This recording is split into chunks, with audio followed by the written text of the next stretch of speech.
You're listening to The Scrimmage with Daniel Hargrove and Justin Domashevitz.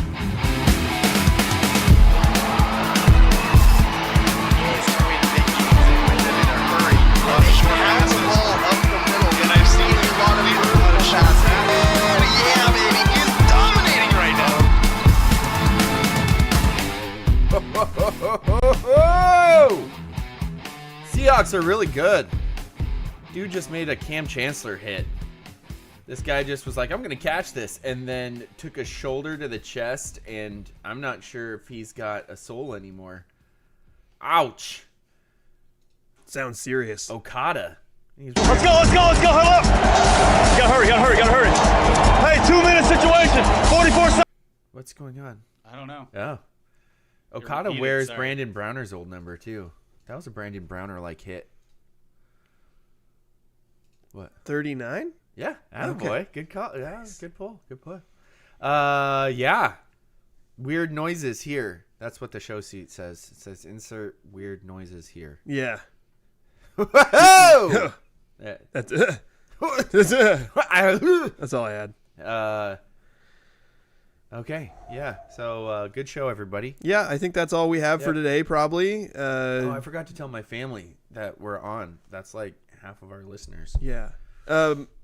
I should introduce myself. I'm Justin Domashevitz. Sitting across from me is my co-host Daniel, the pride of Hoquiam Hargrove. And our trusty producer Andrew Gross is over here with the Wazoo hat. Man. Go Cougs.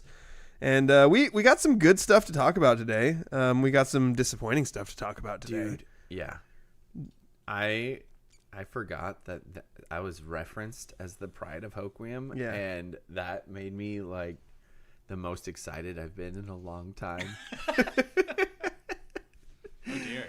Dude, when we hop on an N2 Media live stream, like not like our faces, but just me and you get in the comments section like during any one of Nick's broadcasts, chaos ensues. Yeah. And I swear he can't even pay attention to the game he's broadcasting anymore. Yeah, he does a really good job, but it's like we are in there just to cause havoc. It seems like and we're pretty good at it.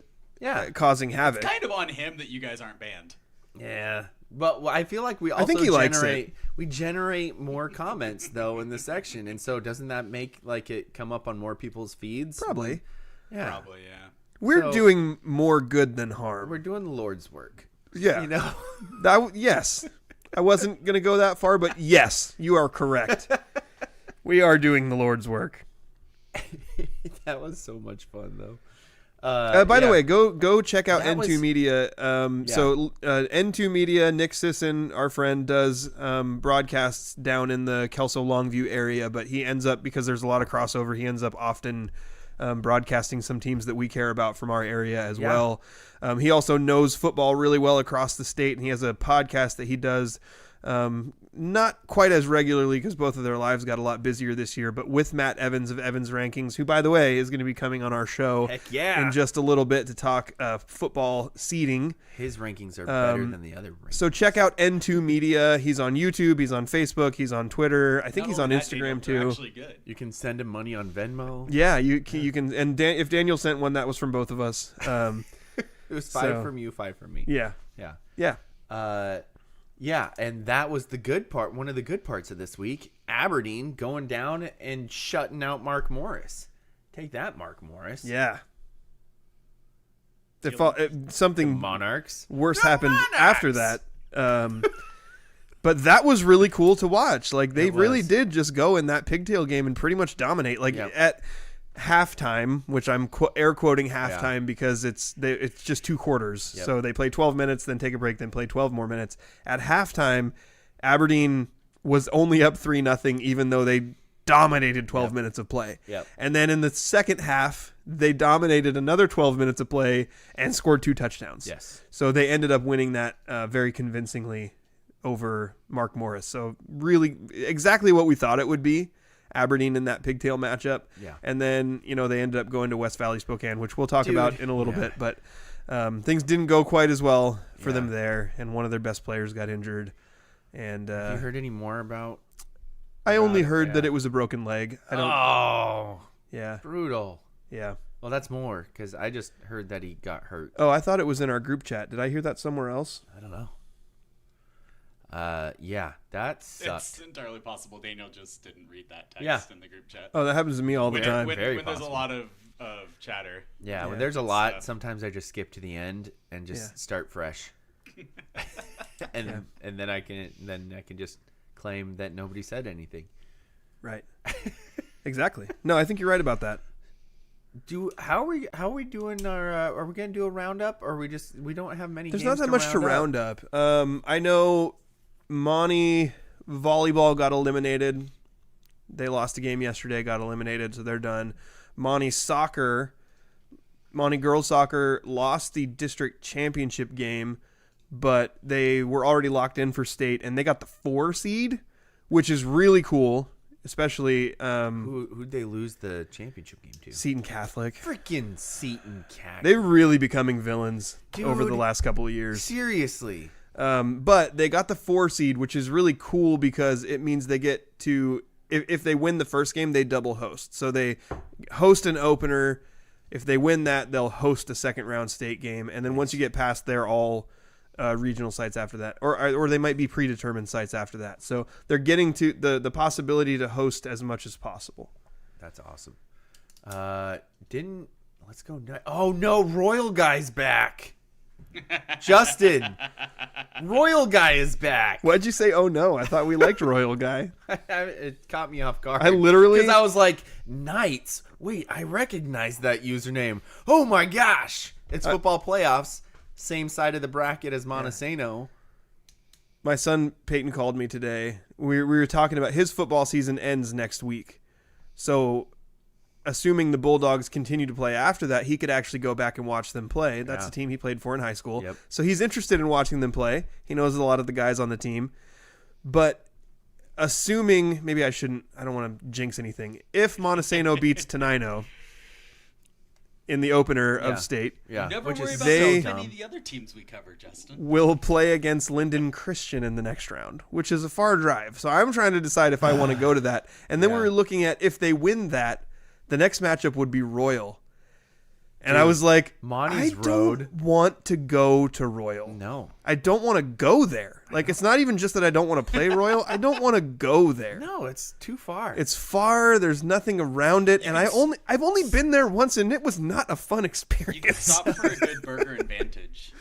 There's a good burger place in Vantage. Is there? Yeah. Oh, I didn't know that. I know. The Ranch. Full disclosure, last time I went to Royal, I watched my son's team get beaten badly. Yeah. In a state playoff game. They were all sick. No excuses. But like Royal, my catchphrase became, "There's nothing royal about that city." Yeah. And I feel a little bad about that because I went there and like everybody was so nice. Like the fans were nice. The people at the grocery store were nice. Was it a private school situation? Where like everybody at the private schools we hate are just super friendly? It's very possible that there's like people in the football program who are tools. I don't know. I don't know. But like I was just dealing, maybe it's because they're like, they don't know what it's like for teams to beat them. So they don't know what hostility towards opponents is, because they're like, why would we be mad at you? We just win all the time. But yeah, no, everybody was so nice that I was dealing with there. It was really frustrating, actually. Yeah. Like in a way, yeah, it's kind of like the Badgema situation. Yeah, with Linden Christian. Stinking Badgemas. Just for a little context for people, we used to cover a lot of basketball. We did a lot of basketball broadcasts. Yeah. We were watching our local teams get knocked out by Linden Christian repeatedly. Constantly. And there was a girl. What was her first name? I don't remember. There's a girl named Rebecca? Maybe Badgema, and she played for Linden Christian, and she was really good. They were really good. She was like 6'6". Just eliminated Montesano in the regional round, and we had made a long trip to go, and we went to. No, it wasn't a long trip. It was Tumwater. Oh, so because they made the long trip, and it was Linden Christian. It was arguably two of the top 3 teams in the state playing against each other in the regional round. And so long story short, we ended up in the same fast food restaurant as the Badgema family. Yeah, at Wendy's getting baconated. Yeah, and then like I'm assuming you approached them. I'm not even sure. Or were we just walking by and they recognized us as like the people who were broadcasting the game? They were so nice. And then you would think that like we would have gone away from that and been like, oh, what a nice experience. And we weren't. We were mad. We were so mad. Like, why couldn't they have just been jerks and we could have just talked crap about them the whole way home? But they basically were like, oh, it's so dumb that we had to play them in the regional round. Like, that's a state team. Jordan's so good. And the whole time I'm just like, oh, yeah, you're super nice. And in my head I'm thinking like, freaking Lyndon Christian. Was that Kara Bajema? Maybe. Dude, I don't know. She was only 6'2", Daniel. They had a 2016. Is that about the right timeline? Yeah, I think so. Yeah. Dude, that's crazy. She was Associated Press Class 1A Girls Basketball Player of the Year in 2016. So there was also I don't think she was a senior that year. That was really good. I don't think she was a senior the year that we covered her. Yeah. And then I know they had Badgman might not have been the tall one. She might have just been like an unreal guard who was also fairly tall. 6'2" is also tall. 6'2" is also tall, especially for that. I think she was group. a post. But there was a girl who was like 6'5" or 6'6". They had two really team. tall girls on that team. Wow. I remember. I don't remember the other one, but yeah. Well, I'll always remember the name Badgema. Yeah. There was a few Badgemas that rolled through because there was a couple boy Badgemas that were good at Lyndon Christian. Seton Catholic is the other place that I wanted to feel real hostility towards, and then we went to watch a basketball game at Seton Catholic, and again, I can't really speak for like the players or the coaches, like those aren't people I'm interacting with. Yeah. But the fans and like the people at the table who take your tickets and like everybody was just so nice. And then it was like, oh, I feel bad that you guys had to drive all this way, and I was like, it's not that far. Yeah, it's fine. Yeah, at least it's on the West Coast. At least it's not Aberdeen driving to freaking Spokane. Yeah, we'll more on that later. We're gonna take travel into consideration. Really, trying to make people go as far as possible? Is that the consideration? Yeah, so freaking stupid. I don't know. Let's send Colville 90 freaking hours to get destroyed 70-0 against Montesano in the opening round. That's WIAA is owned by Big Oil. Big. Did you see what Royal guy said? He said, Justin, come to Royal so you can see the 2024 state championship banner. I don't want that. Why are you guys even putting the year on the thing? You should save money by just putting Daniel, check Royal. marks on they it. Don't need to save no, money. Daniel, their Welcome to Royal City sign has plaques with all the state championships on it. The high school state championships are on their Welcome to Royal City sign. How do they have enough space on their stupid sign? It's a big sign. So you roll in there as the visiting team and you're like, thanks for the reminder. You guys win all the time. Did Monte beat them in the state title, or did they beat them in the game before the state title? No, it was title? the state title. It was the state title. Yeah, but that was so long ago. 2012. It feels like it doesn't. So many things have happened with Royal in the meantime. I just remember I was like, how when we went there, I was like, how are they so good all the time? Besides the fact that there's like a billion all Reds and they're all amazing athletes. This is farm town in the middle of nowhere. Yeah, they can't. And I remember my son saying like, well, maybe they're like the team that draws from surrounding areas. And I was like, what, cows?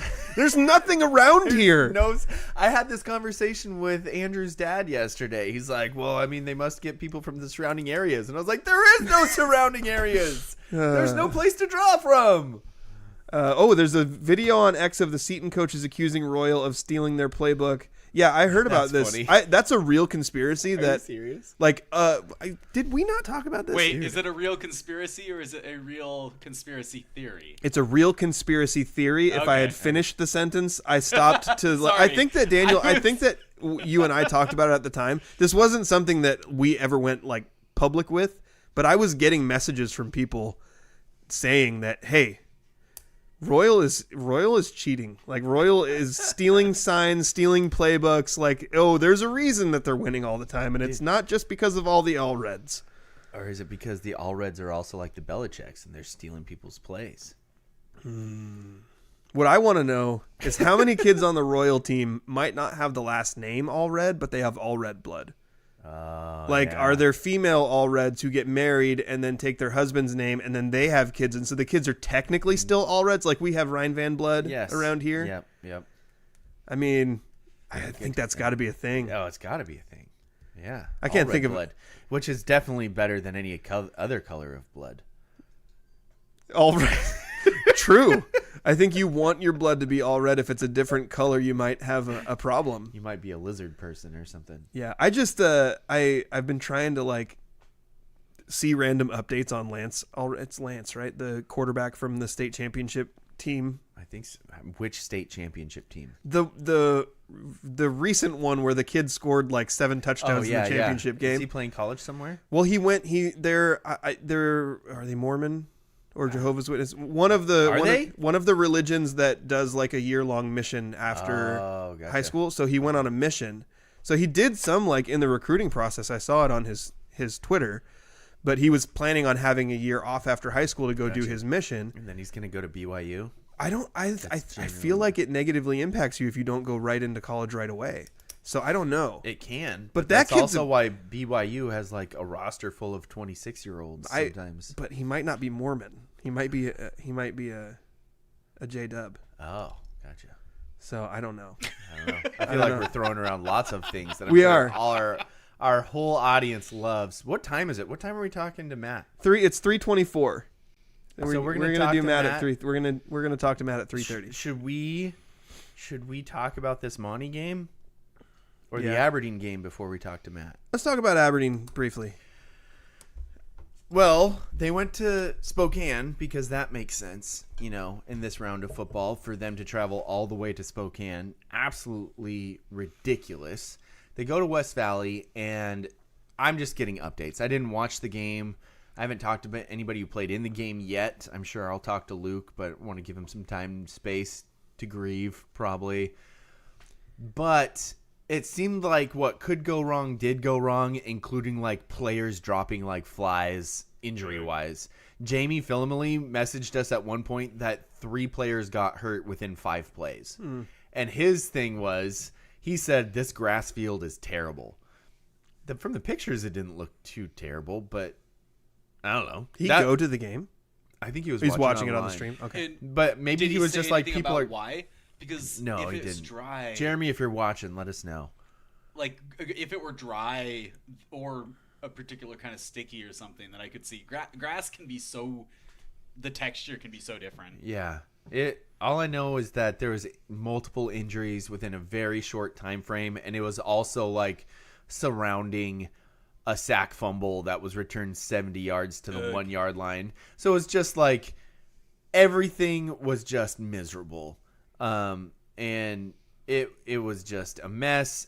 And then they kind of righted the ship a little bit to hold for a while. And then I don't know what happened in the fourth quarter, but the floodgates opened again. And they went from, I think they ended the third quarter only down 27-7. Mm-hmm. And then they lost 48-7. Yeah, sometimes when things start going wrong, it just gets worse and worse. And I know also, in addition to players dropping like flies, in the first quarter, 2 Aberdeen fumbles turned into 2 West Valley scores. Yeah. One of them was a fumble that got returned all the way to the 1 and then turned into a touchdown. So it's when not only are your players, quote, dropping like flies, but also you have 2 lost fumbles really early in the game, and things just really spiraled out of control after that. Yeah, just and one of the guys that got hurt was Riley Wixon, which he might be the heart and soul of their team. He might be their best player if you're considering all aspects of the game, both sides of the ball. I know Micah Schroeder is the offensive wizard for sure, and he's a good defensive player too. He's a really good defensive player. But best diver on the team. But Riley might be if you're considering you said heart and soul of the team. I'm that guy's a fireball. Yeah. He is. You bring him in to be the sledgehammer. You know. So I think he might be equally as important to their team as Micah is. Absolutely. So losing a guy like Riley on both sides of the ball really hurts you. And I know you have other guys who can step in. We've seen Sam Schreiber step in. Absolutely. As on the offensive side. Mm-hmm. But it's really tough to replace somebody like Riley Wixon. Yeah, absolutely. So just seemed like a what could go wrong did go wrong situation. And it just sucks because, again, they shouldn't have been in that game as it was. because they I'm interested in talking to Matt about this particular thing. Me too. I really want to talk to Matt about this, but Nick even mentioned it on his broadcast that because they had to take into account that Mark Morris could have won that play-in game. Yeah. They didn't want to have the opportunity for Mark Morris to have like a really good seed. Yeah. And it sucked because Aberdeen had a better regular season than to get rewarded with traveling across the state for one. Yeah.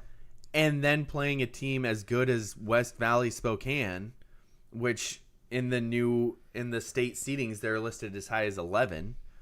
It stinks because man. It stinks because the fact that it ended up being Mark Morris, I can't remember what the other team possibly was. Like something happened in the last week of play in the Greater St. Helens League that made it Mark Morris instead of someone else. And Mark Morris had a losing record.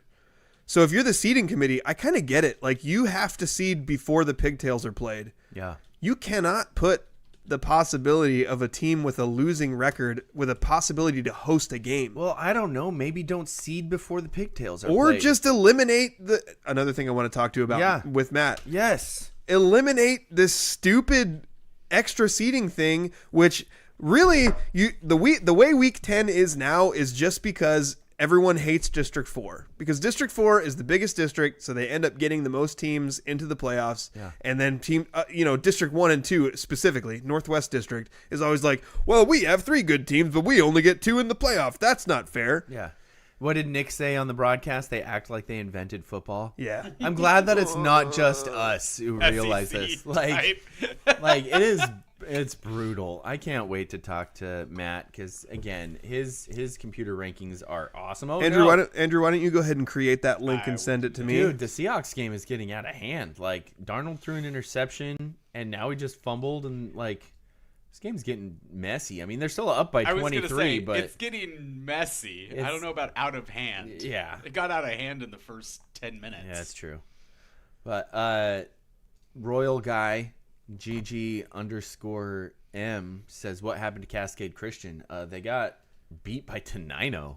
I don't know what happened to them. Okay, so I can only tell you what I heard, and it's all second or third hand. Their quarterback apparently was suspended for some reason. I don't know what it was, if it was like an injection from a previous game or what. And then somehow they ended up on their third string quarterback. I mean, I watched Tenino in person twice this year. Yeah. They're not a good team. No. They're not good. Nope. So, and Cascade Christian, I believe, is a good team. But I believe. But they got, even with just putting a quarterback in, like, if you're a good team playing a bad team, you should be able to survive that with a backup quarterback, right? I agree. It's kind of weird. I don't completely understand it. But the there quarterback doesn't play defense. I guess the only thing, the only thing I can say is it wasn't just like a straight up. Maybe he does play defense. Tenino beat Cascade Christian. It was like Tenino beat some version of what Cascade Christian could be. Gotcha. But that's all I know about that. I wish I knew more. Maybe Matt knows more. Oh, what did Nick say Woodland for? Oh yeah, Woodland was supposed to be instead of Mark Morris? Oh, okay, Is that so what you're saying? And then Matt says Cascade Christian's quarterback was ejected in the Life Christian game for saying a no word. Ooh, what word? Oh, we'll ask him when he comes on. what? No. Andrew, can you make it so we can see ourselves on the monitor here? We have a dragon right now. Oh, it's kind of a cool dragon. I like it. It looks cool. Has it been like that the whole time? No, like literally just switched I'm so excited 20 seconds ago. That both Nick and Matt just hopped in. So we know that Nick's here for the Matt interview. Yeah. Nick, if you didn't catch earlier, we were singing your praises of how you were able to actually continue on with a broadcast while Justin and I were just actively trying to sabotage it in the comments. He likes it. Like, well done, sir. But also, we're about to have Matt on. Yeah, I'm very excited for this. Also, I hope we remember to ask him about all the things that we just said. We got to talk to Matt about that. Well, we have to talk to him about the 1A bracket. 1A bracket. We have to talk to him about Aberdeen seating. Aberdeen. Definitely the no word. No word. I think we've got Matt. Okay. Hey, Matt. How's it going? Can you hear us? Hello, guys. It's good to be here. Can you hear me? Yes. Yes. Love the choice of hat. Thank you. We Thank went you. Pink Barbie hat. Yes. Looks you got a real trucker hat too. Okay. You got a real dad vibe right now. Oh, I'm feeling the dad vibes. I'm feeling it.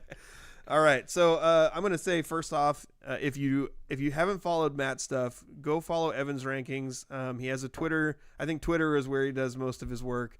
He does also have a Facebook page that I also follow, but mostly Twitter. Go check him out there, Evan's Rankings. He does a computer ranking that is, I did the math on this. It's 455,000 times better than the RPI. That's scientifically proven, mathematically. Yep. So you're welcome. I did the math on that for you. I forgot the number. Thank but, you. Appreciate that. Yeah. I appreciate that. So go check out what Matt does. And don't ask to see his work. I actually don't. I don't follow the WIAA. I just follow Matt because I know that he'll like take from their announcements what I need. Yeah, that's a good. That's a pretty good strategy. I follow both and then find myself getting annoyed by the WIAA. So exactly. That's a good strategy. Yeah. There's a few things, Matt, that we want to talk to you about. I think let's start since we were just talking about Aberdeen. Yeah. Let's start with Aberdeen. As far as the Week 10 matchups go, the prevailing thought, I would say, seems to be that people thought Aberdeen may have been worthy of hosting one of those Week 10 games. They were kind of, I think in your ranking, they finished 13, maybe somewhere in that range. That they just needed to be top 16 to host. But because they were playing that pigtail against Mark Morris had a losing record, and the seating committee did seating 2 days before the pigtail. They might have thought, okay, we can't risk that a team with a losing record might get to host. So they gave Aberdeen a road game, but I think people also thought they might have given them kind of a soft landing with playing West Valley Spokane. So give us your thoughts on how Aberdeen was seeded and what you thought about that process.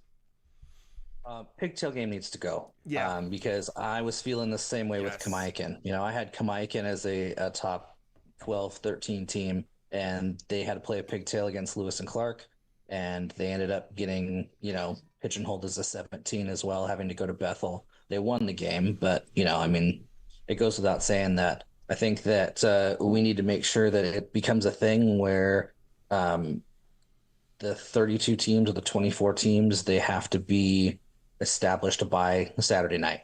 When we get done with those games, we got to know who's in so that we don't have these situations where a team like Aberdeen, who probably should have played at home in Week 10, has to go on the road cross state, mind you, all the way to Spokane from Aberdeen. That's quite a drive on a bus. It's very far. At least 5.5 hours and not in a bus. So probably 6.5 in a bus. Eight-ish. Exactly. Yeah, exactly. It's a ridiculously long drive. And so we got to make sure that, going forward, we have all the bids are decided before the seating committee releases the Week 10 matchups. Yeah. What do you think about the idea that we should just do away with the seeding of the way they're doing seeding Week 10 games the last couple of years and just go back to district crossovers? I like this. I like this system, the way they're doing it. It gives more opportunities for teams to get in. It gives opportunities for, leagues like District 1, who, as we all know, created football. It gives opportunities for those strong leagues to earn bids that they might not have. There have been times over here on the east side where, the Mid-Columbia Conference is 3 really good teams, but only have 2 bids. And you get a, Richland or a Kamaikan at home when they should be there. I think that the next level is we go to a system where we have, where leagues know that, or, we get, where seat or allocations are based, where you get 3 or whatever. And maybe if the math adds up the way it should, then you get a couple at-large bids. And we're starting to see, maybe like a 1A Northwest Conference, for example, a team like Meridian, who should have probably been in, who was strong enough to possibly be in crossovers, get in despite not being one of the automatic qualifiers from their league. Yeah, I guess that's the odd thing about it is, with Aberdeen, some years that league is down and small, but this year is like Aberdeen got rewarded for having a good season where they only lost to Tumwater and WF West in their league, and it's like, what do you do? And they didn't have any bad losses. Aberdeen didn't have bad losses this year. And they had a really good quality win over Rochester, and what I think could be considered a quality win over Olympic as well.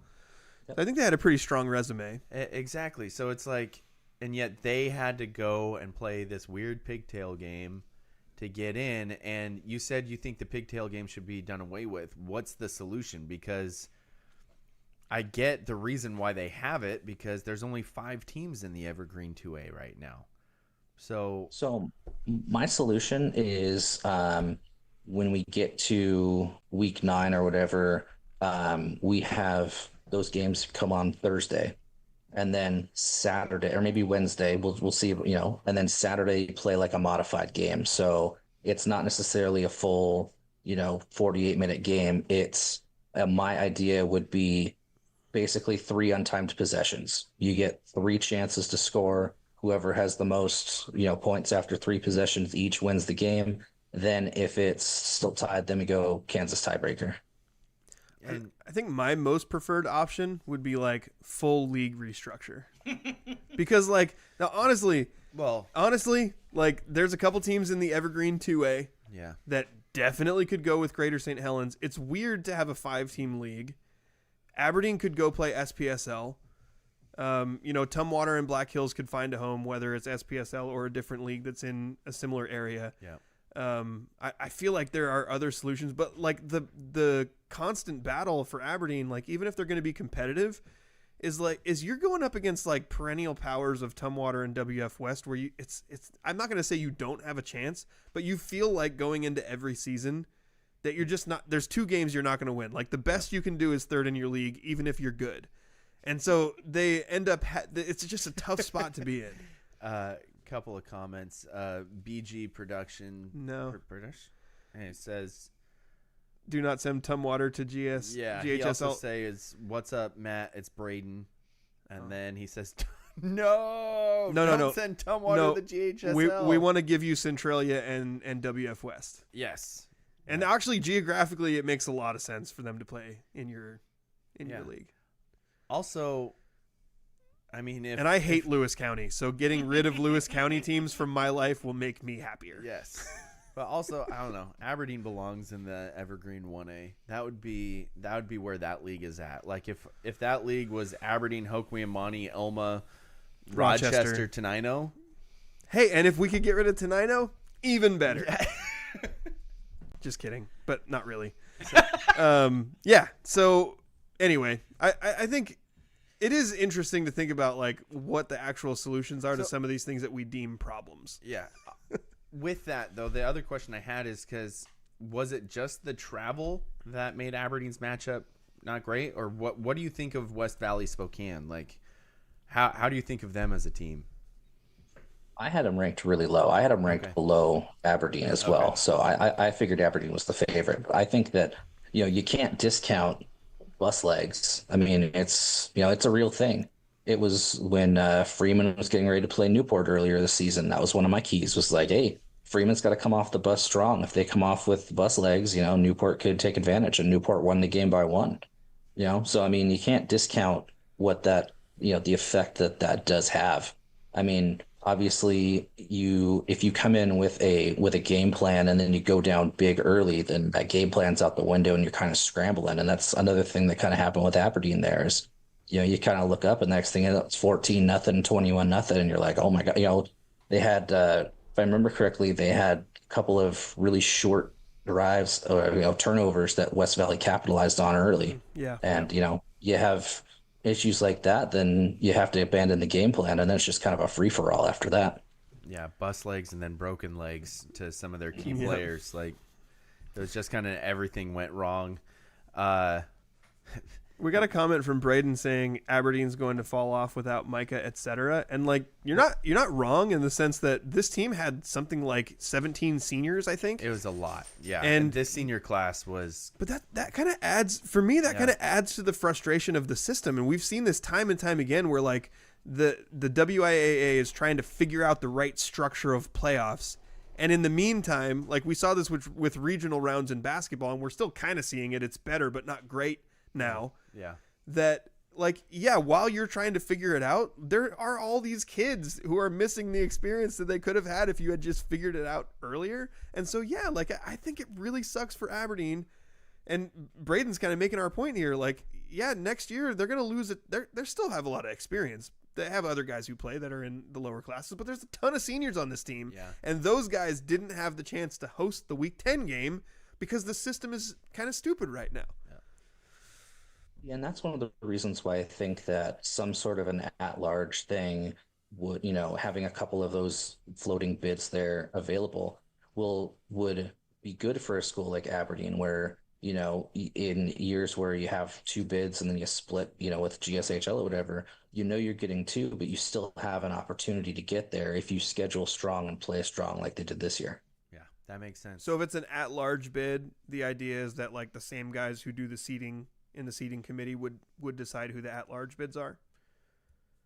No. So how I would do it is I would have it be I'd have, the league allocations. You'd have, I don't know, I don't have examples, but let's just say there's 4 at-large bids in 2A. Mm-hmm. So I would have it where basically you take an average of my stuff, RPI, and max preps, and then you go from there and you kind of say, okay, here's who, here's your, according to these 3 computer sources, these non-biased data sources, these are your pool of at-large teams, and you either have the seating committee choose 4 from that, or you just say the top 4 averages are the at-large bids.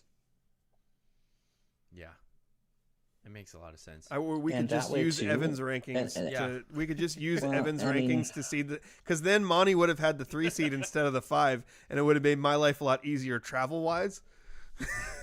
That is true. That is true. But as I always say, you should never rely on one computer system to seed state tournaments. There are flaws. My system has flaws. Obviously, Monte being 3, there's your flaw right there. Okay, buddy.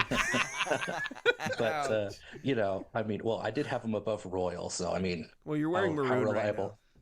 Yeah, that is true. I got to choose my colors more wisely next time.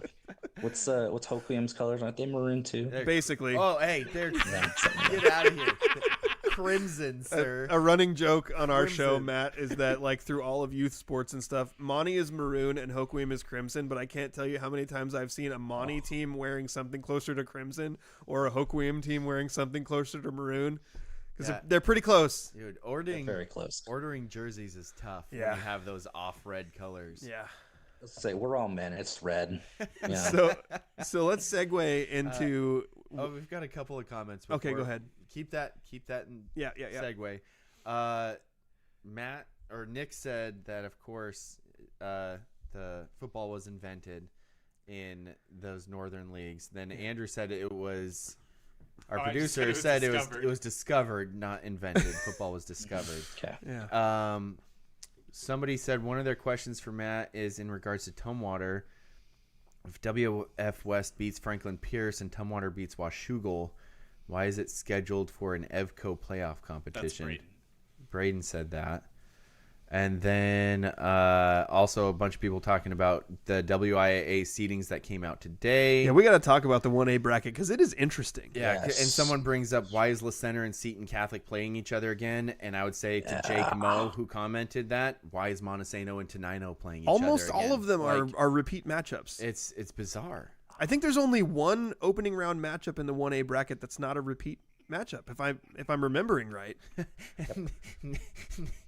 Nick just said Matt off the top rope, and then he said, "You are talking to the pride of Hoquiam."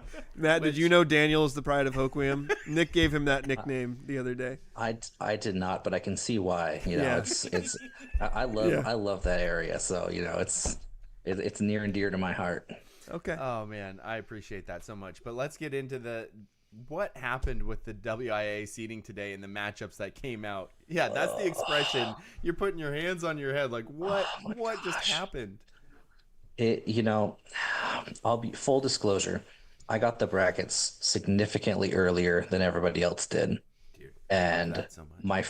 my first comment was the center Seton WTF, and it didn't even click to me until after the brackets were released about Tenino and Monte as well. Yeah. And I was like, like legit. I mean, because you guys know, I was on the first two seating committees. That's one of the reasons why I love doing this stuff is because I can kind of give that insight from where I was there. But I feel like we're kind of at the sixth degree of Kevin Bacon here. Like, I feel like I don't know what I'm looking at anymore because, league matchups are, no, there should never be a league matchup. I mean, sometimes you kind of get pigeonholed where you can't really make a big change to avoid like a Life Christian Nooksack Valley. Okay, that's okay. But they did play each other already. Yeah, they did. And I mean, sometimes you look at it and you're like, okay, is this okay? And in this circumstance, there's only 4 first-round games. I'll give them a pass for that. But there's no reason why a league matchup should happen again. I mean, I know that it's difficult right there with, you flip Tenino and OMAC, and then Tenino's still playing Rochester. Well, then just flip Rochester and Nooksack. Just somehow make it so that Tenino's playing Nooksack. But then are they taking travel into consideration? This is where it gets complicated because then are you sending teams across the state that don't need to be going across the state? Well, they don't care about it in the previous round. Yeah. That's why, like, I feel like the criteria needs to be more clearly laid out. Like, here's the things we're considering, and here's the order we're considering them in. And the other thing, too, is it doesn't really matter because OMAC's going to have to go to the west side anyway.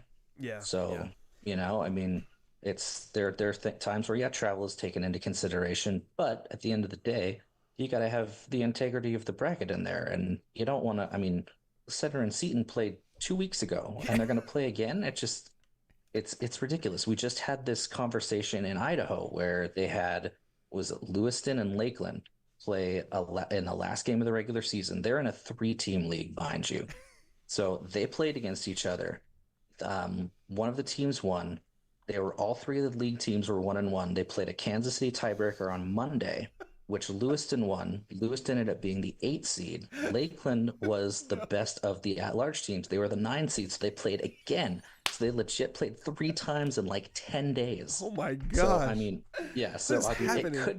it could be worse, but I mean, it's just at least we're not Idaho. I think that all the time. I think that all the time too. But Matt has a soft spot for Idaho football, though. I do. My dad lives over there, so I do have a soft spot for Idaho football. Hey, I now have a soft spot for Idaho Vandals women's basketball. I didn't know that Kira Gardner transferred over there. And then what does she do in her first game against the Cougs? Straight dominates. Yeah, maybe they should have played her more. Yeah. Kira Gardner played for Raymond, Matt, just so you know. Oh, yeah. One of our I remember. Okay. I remember. So we have a guy in our comments. I only know him as Royal Guy because he's a Royal fan. And he won't tell us his name. Won't tell us his name, but he said as long as Royal's the number 1 seed, the bracket is all right. Matt, where did you have Royal seated? The computer or me? You. I had them 1. Okay. The computer had him at 3 or 4? Yeah, computer had them 4. So computer always is off with Royal, and as you guys know, that's. We generally rank Royal as 0. Royal's number 0, and then we progress from there. Yeah, until something weird happens, and like I don't like Royal, by the way. So there's not like this is not us being like biased in any way. We dislike Royal, but until somebody proves that like they're gonna knock Royal off the mountain, they're just number 0 in our books in general. Yeah. So like 1 seed until someone proves otherwise. And then like for me, Kashmir at number 2 seemed to make sense because they kicked the living crap out of everyone all year. And then their only loss was an overtime loss to Royal. So 1 and 2 kind of made sense to me there. Yeah. I think that when you get into like the 3 and 4 spots, that's where you can start to make an argument for Monte to have been, I'm not going to go as far as to say that they, necessarily got hosed or anything like that. Cause I think there could have potentially been 5 teams here worthy of one of those, top 4 spots, but they're the only team who played 3 of the 12 teams who are in the bracket. They went 2-1 in those games. The loss came on a travel. The loss came on, bus legs at Nooksack on a really weird weather, like horrible weather day. Yeah. So I guess that would be the next thing. Now we kind of got your overall thoughts on the bracket, but because Monte is our local team, what are your thoughts about where they're seated And their road that has to. I want to know about Linden Christian too. Yeah, because their road is Tenino, which they're not good. So if Monte can do what they're supposed to do and beat Tenino, then they have to go to Linden Christian, and then the road goes through Royal to get to the potential title game. So give us your thoughts on where Monte got seated, whether it's fair, and what they have ahead of them. Yeah, I think it's a fair seed. I mean, considering I think that if they beat Nooksack Valley, obviously I think they're the 4. It's just kind of goes without saying. I think they would have been the 4. But I think for what they have, I think that it's good. Now, looking ahead to Linden Christian, Linden Christian does have a loss, but they should be undefeated. That was I don't know if you guys know about the controversial game with Mount Baker. No. Let's see, I think it was Mount Baker was down and they kicked a field goal that was no good, but the refs called it good, even though it was clearly no good. Yeah, and there was a protest. Yeah, there was a protest and whatnot. And so there's videos of it too. The officials were it's wild. The officials were just tired of Linden Christian winning things, which is fine. We also hate Linden Christian, so we're good with that. I have a long history of hating Linden Christian for no good reason. So you have an argument that Linden Christian could be, top 2, top 3. Okay. So it's going to be a tough matchup no matter what. I think that, if there are any positives from that loss to Nooksack Valley is the fact that if you win this game, you're traveling to the same spot. So you can kind of look back on, okay, what worked for us, what didn't work for us. Let's, reevaluate and just, take a look at the film and kind of figure out where we can, But it's just so far, and I don't want to drive there. I know, and it's probably going to be at Blaine too. That's Oh shoot! Further. I was hoping they'd play in Bellingham. You never know. They probably could, but I don't know. They've been playing in Blaine a lot lately. I think Bellingham would save me about a half hour. Have they resurfaced that field in Bellingham? I hope, because that place was like yes, Daniel. I hope so. Since I played in it, that place was a concussion. Like every time you hit the turf, it was like cement. Yeah. Sorry, old. So you felt like Monte's seed was fair. Shut up, baby. The road, if they can get through Linden Christian to get to Royal, to get to the semifinals and potentially the championship game, like regardless of who you end up playing out of those top 4 teams, it's going to be a really tough matchup. Yeah. Every game from this point on is you got to play almost not every game, because they get to play Tenino first. Well, yeah, but after almost that, almost every game. Yeah. But it's these are the games that they're only gonna get tougher, and at the end of the day, the team that lifts the trophy is gonna be the one who survives all those tough matchups. Before we get to some of the things in the comments here, I'm not sure if you've had a chance to watch Monte at all this season. Oh no, you're fine. Oh, okay, good. Sorry, Andrew's computer did a weird thing, and I thought we were gonna drop. Let's just randomly say "oh no" throughout the whole show and just stop what we're doing. This Monte team, it's a special group. Like I broadcasted their game yesterday. Their entire defense, not just 11 but 12 deep, is seniors, and wow. And they're good. And the point, like the next guy who comes in that's a junior, who's like the second or third sub in as on defense, is a junior that's 6'1", 210, and like runs like a deer, and the dude can't get on the field. Like at the end of the game, they went running clock, and he came out with like the freshman and sophomore offense in running clock situation, and it looked like there was a man with a bunch of children with the offense, and yet he can barely find his way on the field. Like that's how stacked this Monte team is with like senior stud experience. And so it's just like, oh man, like this could be one of those teams that makes a deep run. And yet I look at the matchups that they have, and I see Linden Christian and Royal in the second and third rounds of this, and I'm just like, oh, you got to be kidding me. Like, this is a brutal draw for them if, I'm saying if, but we're all hoping when they get through Tenino. Come on. Yeah, okay, when they get through Tenino. But, I mean, that's the thing. Like, They have 17 seniors, and it's not just that they have 17 seniors, but I think all but maybe one or two of them play a ton because they're all good. Well, one of their seniors, Tarek Gunter, who's been a starting running back and been on the field since he was a sophomore, has been hurt for the last few weeks. And no problem. We'll just plug in Carter Smith. It's another senior who's awesome, and like that's the depth of this team, and so it makes it so next year might be tough. Yeah, well, Tarek can't get on the field on offense anymore because he sat out for a couple weeks with an injury. And the offense did so well after that they're like, "Oh, Tarek, you can play defense." Well, he's still kind of injured, so they might be doing the math on whether he's more valuable on the defensive side of the ball or the offensive. But dealing with a foot thing. It's a crazy group, is what I'm just trying to give you some background looking into the next few weeks. Like this. So basically, what we're saying is they're going to beat Linden Christian and Royal to get to the title game and win it. I think that's what we're saying.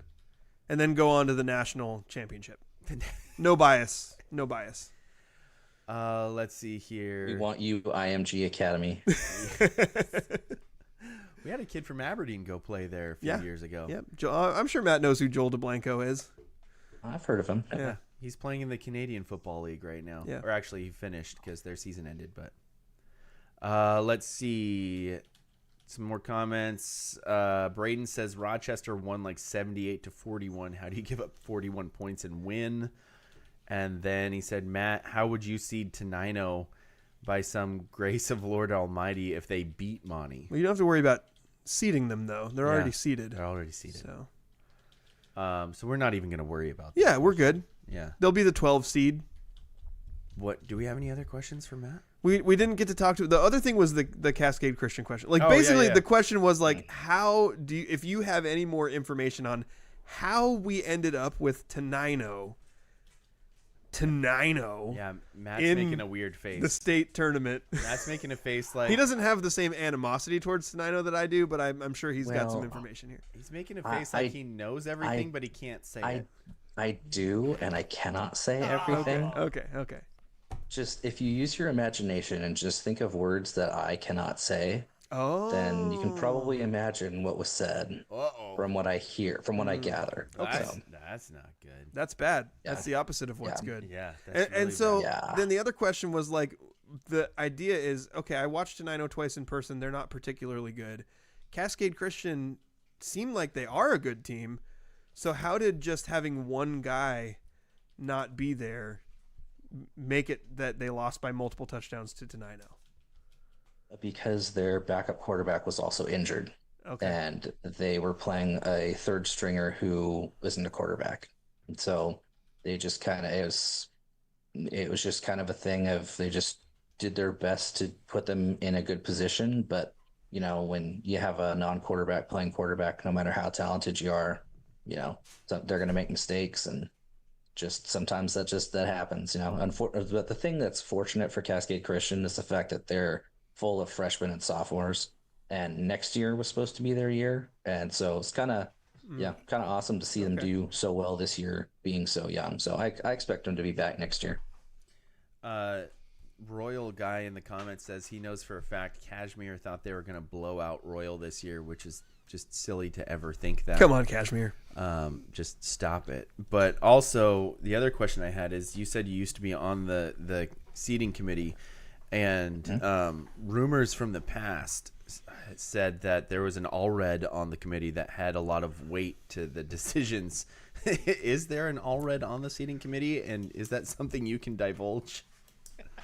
I don't know. I was only on the B committees. Okay. So I had to. I was graced with the presence of one Aaron Van Tile, and nice. You know, I'll frenemy of the show. So, Aaron Van Tile is a frenemy of our show, by the way. I was gonna say, I think all the D4 podcasts have a slight rivalry with each other. Yeah, I think there was something. You know. I'll tell you about it another time. There was something that happened a really long time ago between Aaron and me that was not great. But you know, it's been a long time, and we've mended fences since then. It was funny. It also got me really riled up. But also, I saw what Justin said with like our accounts, and I was like, "Oh, dude." No, I did it from my account. I did it from my personal Twitter. Yeah, but that's a story for another day. Yeah. Another day. Yeah. I guess the other thing, I kind of wanted like your general impressions. Like, I know we get kind of hyper focused on, the teams that we cover are generally, B schools or 1A and 2A, but I wanted to kind of open it up. Like, you cover all the levels. And if you're talking about the seeding that just happened, like all these brackets that just got released, was there anything that stood out to you as most interesting in the seeding? Well, I said from the get-go, I had three gripes, and one being the Lakes Center Seton Catholic Monte Tenino matchups. The second one was I think that Olympic got absolutely hosed, getting dropped from essentially a 9 seed in week 10 to a 16, having to go to Archbishop Murphy, even as a 9-1 league champion. I think I had them. Oh, I had them at 8th, but I could see them. The argument for dropping them to 10 or 11, but dropping them to 16 was just, especially when Washougal, with all of the metrics, Washougal's a worse team than they are, and Washougal's in the 15 spot. So that kind of irked me a little bit. Yeah. And then the last one, the most egregious in my opinion, in 3A, you've got undefeated White River at the 9 seed traveling to undefeated Cedro Woolley at the 8 seed. I'm sorry, if you're an undefeated district champion or a league champion, you're hosting a game. Yes. That was one. We set that precedent. Yeah, the second year of the seeding committee, we set that precedent in the 2B room when we had Lake Roosevelt, who came in at 9-0 with a strength of schedule at like 240, something like that. They had a win over a JV team as well. And, we're like, what do we do? Because PL Willapa Valley was better than them. There were a couple other teams that were better than them. But we were like, we cannot, in good faith, send an undefeated league champion, no matter how tough the resume is, on the road. And we sent PL Willapa Valley to him, and PL beat him. But, if you go unbeaten, and you win your league, you should be hosting. And that's one of the biggest things. That's one of the biggest things that got to me. Yeah, I fully agree on that. And we're not even that's not us saying that like, oh, if you're an undefeated league champion, you should get a top 4 spot. Like, it's literally the minimum was we're just saying you host a game. Totally agree with that. Yep, absolutely. Speaking of that 2B ranks, man, it seems like Southwest Washington just continues to pile teams in there. Napavine down a little bit this year, and when they're down, they're an 8 seed. And yet you got Toledo ranked number 1. Like, it just seems like, as much as it irks me, Lewis County 2B ranks is just, there's always a team that's just stacked. Yeah, Matt, I don't know if you know, Matt, do you know much about Napavine? Because I watched Monte play Napavine, and that was like I went to Napavine to watch that game, and that was like a next level bad, you can't do anything, absolute blowout. And even when Monte had their like JV team in there, they were still winning. They scored a touchdown and never allowed a touchdown. But there was a lot of guys on the sideline in street clothes, and so the only thing I could come up with was they had a buttload of guys injured. And I should also add their quarterback got hurt in the first quarter of that game. But in my mind, I was doing the thing like I was doing with Cascade Christian, where I was like, well, one guy's not going to turn you from a good team to a horrible team. But do you know anything about Napavine in particular? This is more just for my curiosity than anything else. Yeah, they're just getting healthy. Like you said, they were dealing with just a bunch of injuries earlier in the season when they went through that 4-game stretch of, losing I think it was the first. I think I heard somewhere. I think it was the first time under Josh Fay that they had ever lost 3 games in a row, let alone 4 games in a row. And yeah, they were dealing with a whole bunch of injuries. I know their quarterback is just getting back. And I think that that's one of the reasons why they got an 8 seed. I think I had them traveling. I had them as a 9.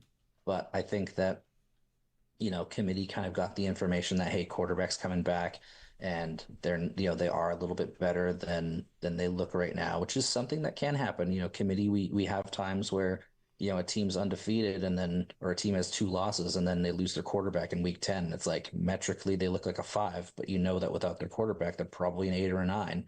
So, that stuff does have an effect on things. But yeah, I think that I like Napavine. I think that I would love to see them play against Toledo. I do think Toledo's the best team in 2B right now. But I would love to see those guys match up in the quarterfinals. So we cover PL Willapa Valley in that tournament. What do you think about their matchup and their chances of making it further? Gotta remember who they're playing. Yeah, they're playing Tri-Cities Prep. PL Valley's the 14, and Tri-Cities Prep is a 3. So that's okay. a tough Yeah, matchup. no. Yeah, sorry. This is like Monte versus Tenino, it sounds like. Good season, boys. Good season. But, I mean, like I said, PL Valley's the 14 seed, Adna's the 7, Napavine's the 8, Toledo's the 1. Like, I don't know what it is about 2B football and 2B sports, really, for that matter, because you get into like fast pitch and stuff like that. And well, I guess fast pitch is for some reason Grace Harbor. That's Grace Harbor. Grace Harbor, Lewis County, and like that's a Southwest Washington sport, and I can't figure out why it is, but because we're better. Duh. I was going to say, one of my favorite memories last year was covering the Montesano Rochester softball state championship game. Oh. Yeah, that was a heck of a game. That was a good day. A lot of fun. That was a lot of fun watching those girls. Was that right after Aberdeen won the state championship in the 2A ranks? I think so. Yeah, we got 2 state champs in our coverage area in one day. That was a really good day. Yep. Yeah.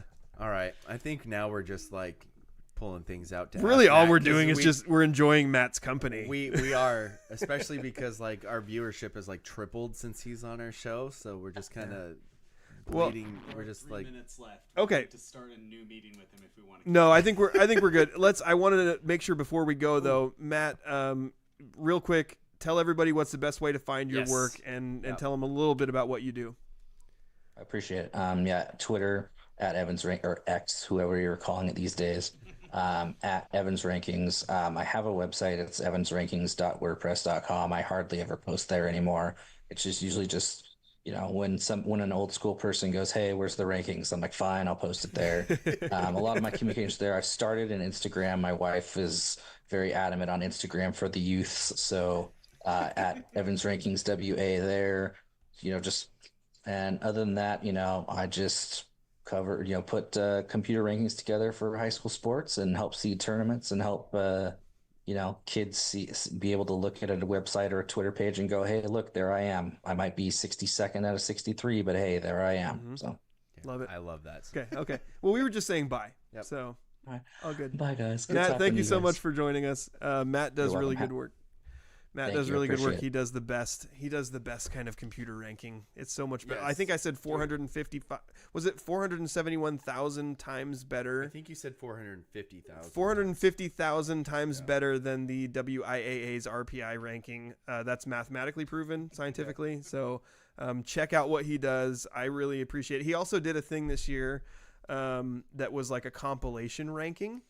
So towards the end of the season, he was taking the RPI, his rankings, the AP poll, the Max Preps rankings, and he was kind of compiling them into one and giving you like a ranking that gives a little bit of everything. Sweet. And yeah, like he said, maybe I'm 62 out of 63, but his philosophy is kind of the same as ours. Like we shout out as many kids as possible because we want to make sure that they're mentioned and recognized for their accomplishments. So absolutely. This would be a good time for a break probably, right? Yeah, that's what I was thinking. Okay, so on the other side of this, we're going to talk a little bit of Monte football, and then we're going to do some Mariners and Seahawks chat. If you want to listen to the Pride of Hoquiam gush about a Monte football team, then stay tuned. If you're a Hoquiam person and that makes you sick, please go away now and forget that I ever said that. Because do you have a legal situation and need someone on your side? Let the law office of Jeffrey A. Domashevitz be your advocate. If you've been the victim of medical malpractice, suffered a personal injury, or need representation with real estate law, small business law, or estate planning, let Jeff Domashevitz put his 29 years of experience to work for you. Call Jeff Domashevitz today at 360-612-3991 or visit domashevitzlaw.com. That's DAMASIEWICZLAW.com. Dude, Jackson Smith and Jigba's pads are so small. Earlier when they were like checking Michael Irvin, or not Michael Irvin. What was the defensive lineman named Michael? I just blanked out. Michael Bruce Irvin? No, Bruce Michael Irvin. Bennett. Michael Bennett. Yeah, Michael Bennett. He had the tiny pads. Yeah, His shoulders went out. JSN's freaking pads are so small that earlier they were checking him out for a concussion, and then the next shot was him in a baseball hat, and I couldn't tell he had pads on, and I was like, "Oh, JSN's done for the day." No, he just has tiny pads. Like, it's bonkers. Thanks again. Oh, Royal guys got it. He's like, yeah, Michael Bennett. He knew before I got it. Thank you. Attaboy. I just said attaboy to a Royal guy. I guess we don't technically hate Royal. I do. You hate Royal? I dislike Royal. I drove by Royal all the time to go to school. So I was looking at. I said there is a great burger place in Vantage. Was it actually in Royal? No, it's in Vantage, but it's run by Royal Family Farms. Is it? So Of course it is. And amazing burgers. Okay. I highly recommend them. Dude, now I want to go to Vantage and get some burgers. We should go to Hoop Fest next year. I say that every year. Like 6 months after it happens, I'm like, we should go to Hoop Fest. And then Hoop Fest is coming around, and I'm like, I'm not going to Spokane right now. Did you guys do intramural basketball when you played or when you went to Wazoo? You know what's wild? I did not. I have never played basketball competitively.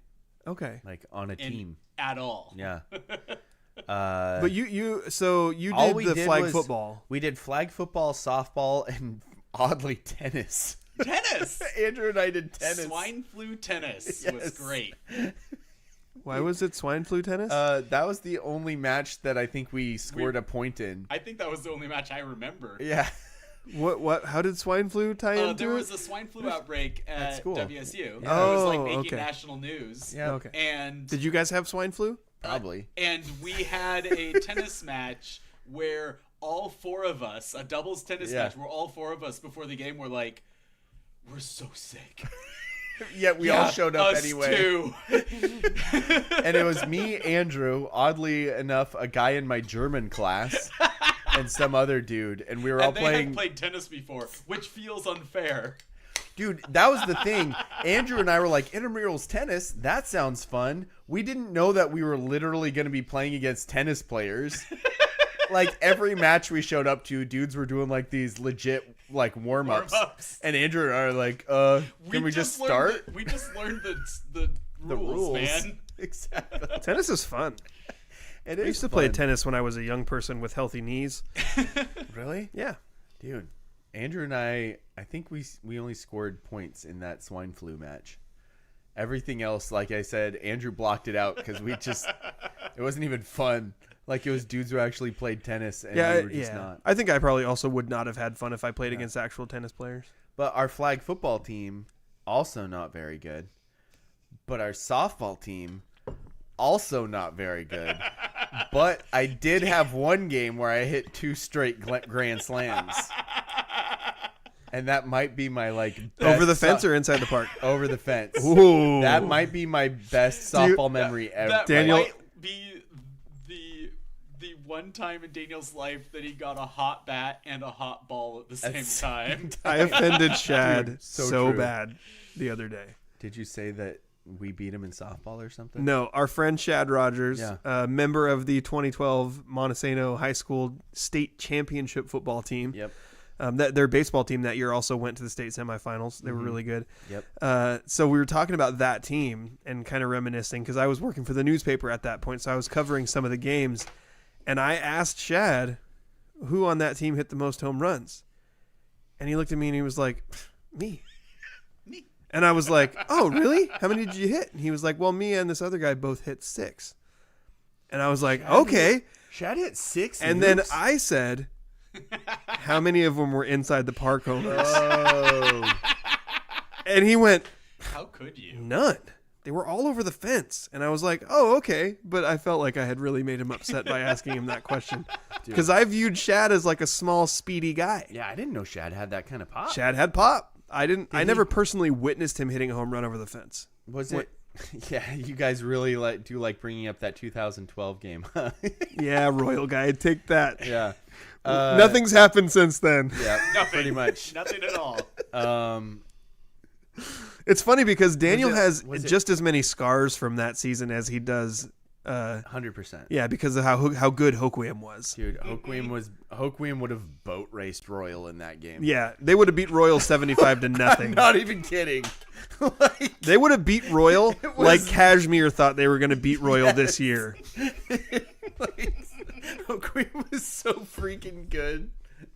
That is so dumb.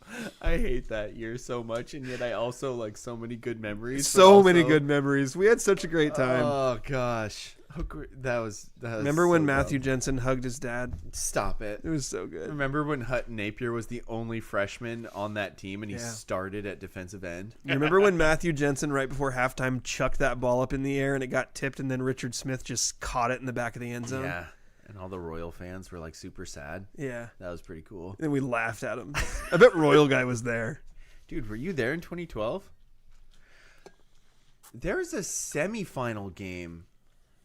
Kashmir still has their same team from last year and still couldn't beat Royal. They've got a really good defensive lineman, too, named Prin Fox, who's getting some looks for D1 football. Royal also. or Kashmir? Kashmir. Okay.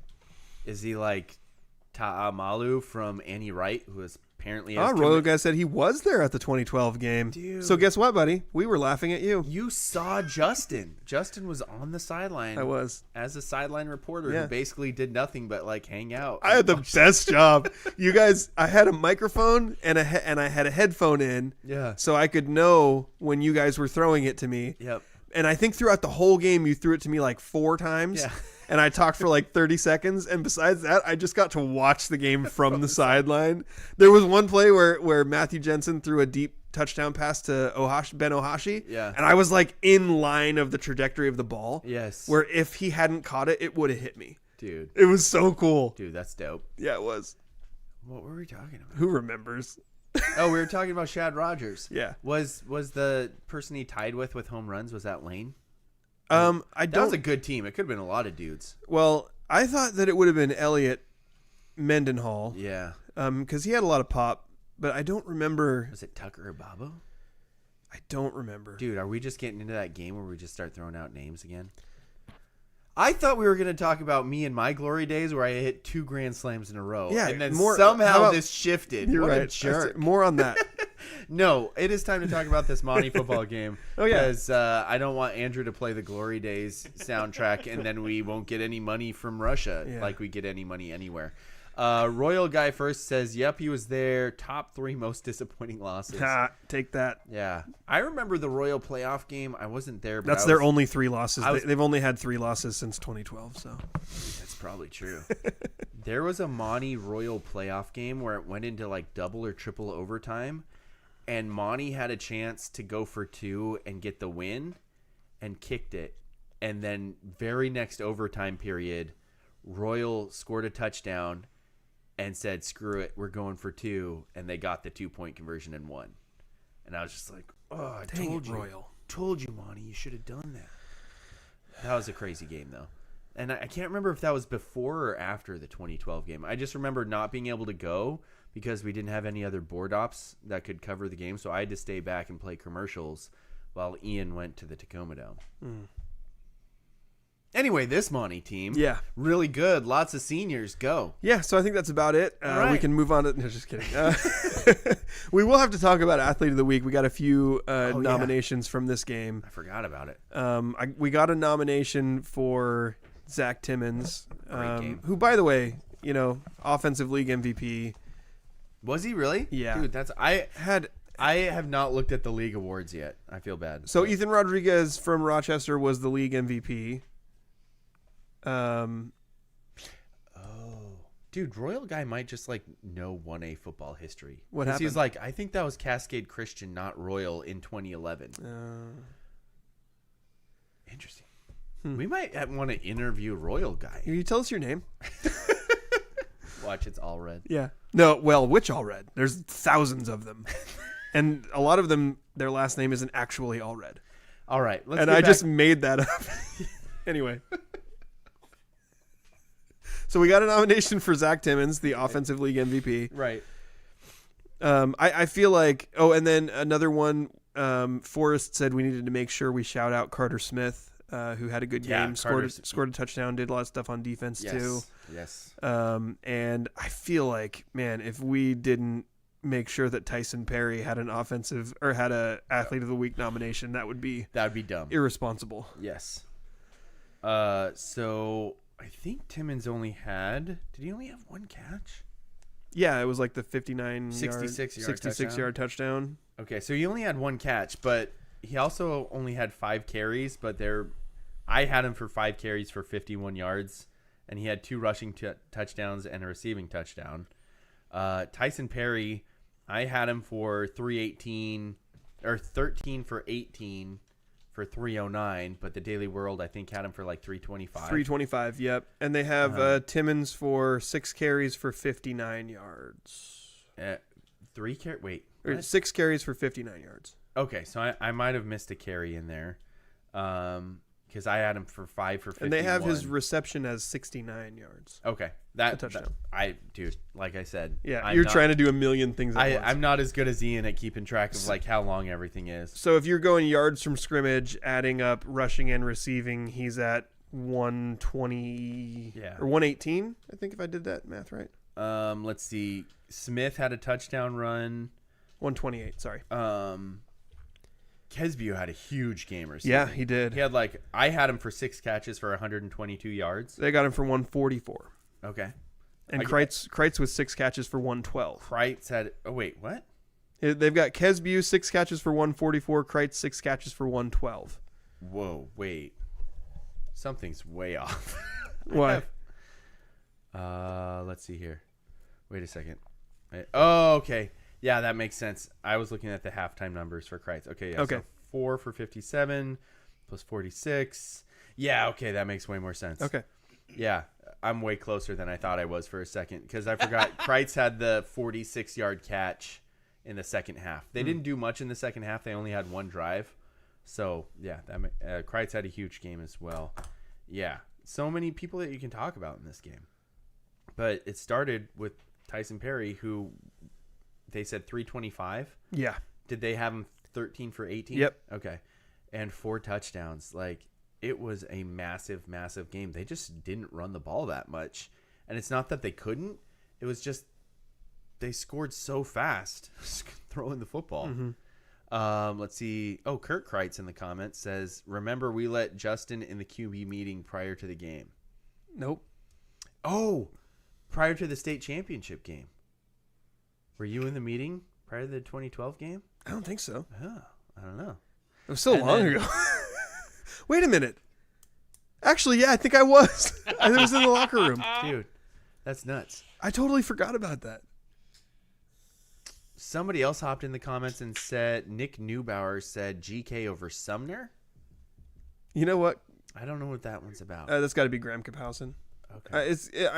We would need Matt to answer that. We would need Matt for that question. Sorry, we're not as good about statewide. Sorry about that. See, Nick. Kurt Kreitz jumping in the comments here even after I gave him crap about his umbrella last week. Oh, dude, you just called him out by name. You didn't have that on the air last time. You left him anonymous to protect the innocent.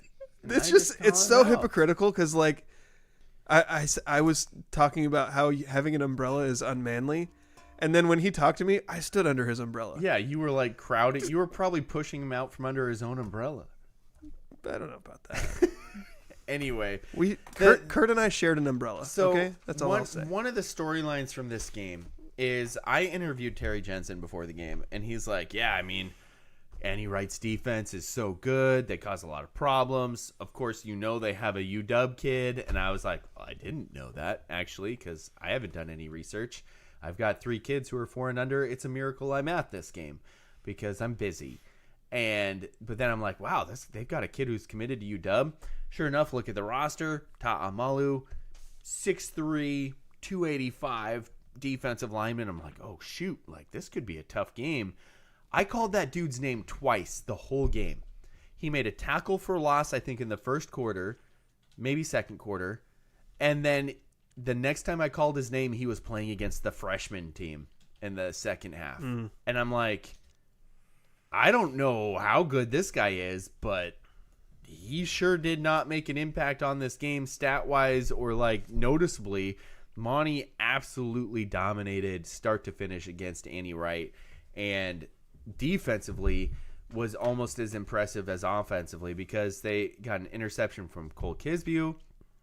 Is it Cole? Cole, yeah. Cole. It's confusing because his younger brother's name is Kale. There we go. Yeah, that's why I was confused. The second drive, that was on the first drive. The second drive, Carter Smith forced a sack fumble, and it was recovered by Mason Fry.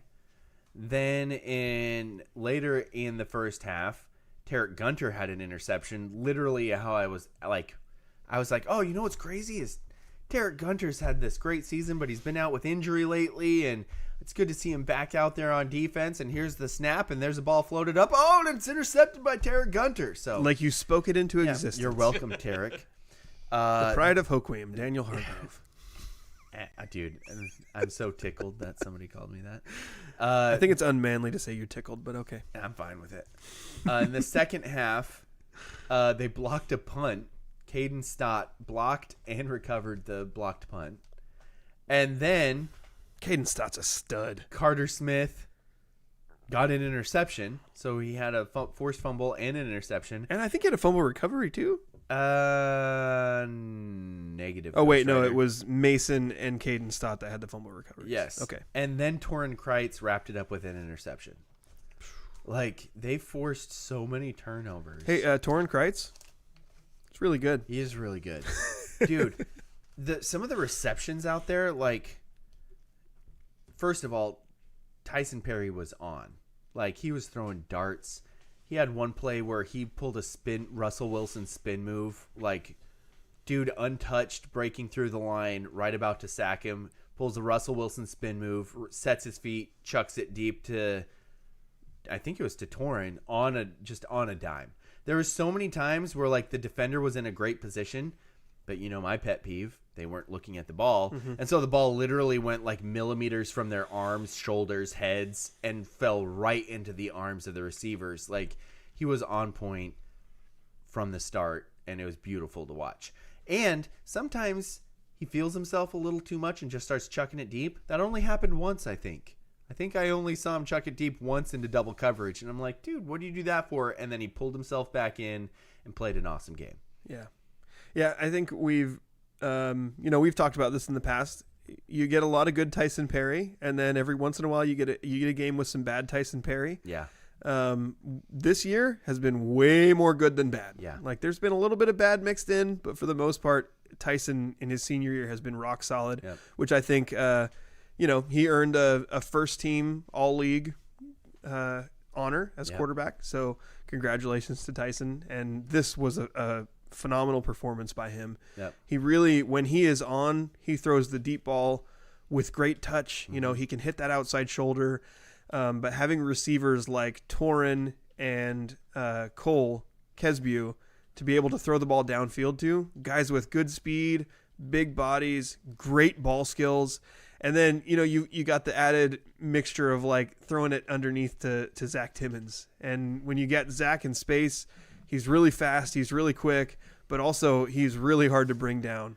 And you didn't even mention Mason Fry, who's just a 6'3", 180-pound tight end. Yeah, who, like, with basketball hands. Giant basketball hands who dunks and, like, oh, that's no big deal. That's just your tight end. Yeah. Nick says Andrew can never take a week off from getting the show set up. We agree. Yeah, for sure. So much Nick better. also making fun of me for saying he feels himself a little too much. Yeah, that's well, not literally. That's stop it. I also said that a guy has big basketball hands during my football broadcast. It's fine on Saturdays. So. It's fine. I think that's a good segue into our Spivey Athlete of the Week. By the way, our show is sponsored, shockingly, by the law office of Jeffrey A. Domashevitz. No relation. Spivey break before that? Realty Group. No, let's do Athlete of the Week, and then we'll take a commercial break, and we'll go to the third period of our show. But let's do the Spivey Athlete of the Week. We've got a few nominations. There's some massive performances in this game, but also some big performances in other sports around the area as well. So we add a nomination for Aylin Haggard from Aberdeen Cross Country. She took 8th at state out of 163 girls with a time of 18 minutes and 46 seconds. Nice. And for her, it was a 10-second PR and 34.6 seconds faster than last year. And she was the highest ranking cross-country athlete in Grays Harbor. So awesome job by Aylin Haggard. It's definitely a name we've talked about before with these distance running events. To be able to go in 2A and take a top 8 spot at state and cross country is pretty freaking cool. Yeah, that's awesome.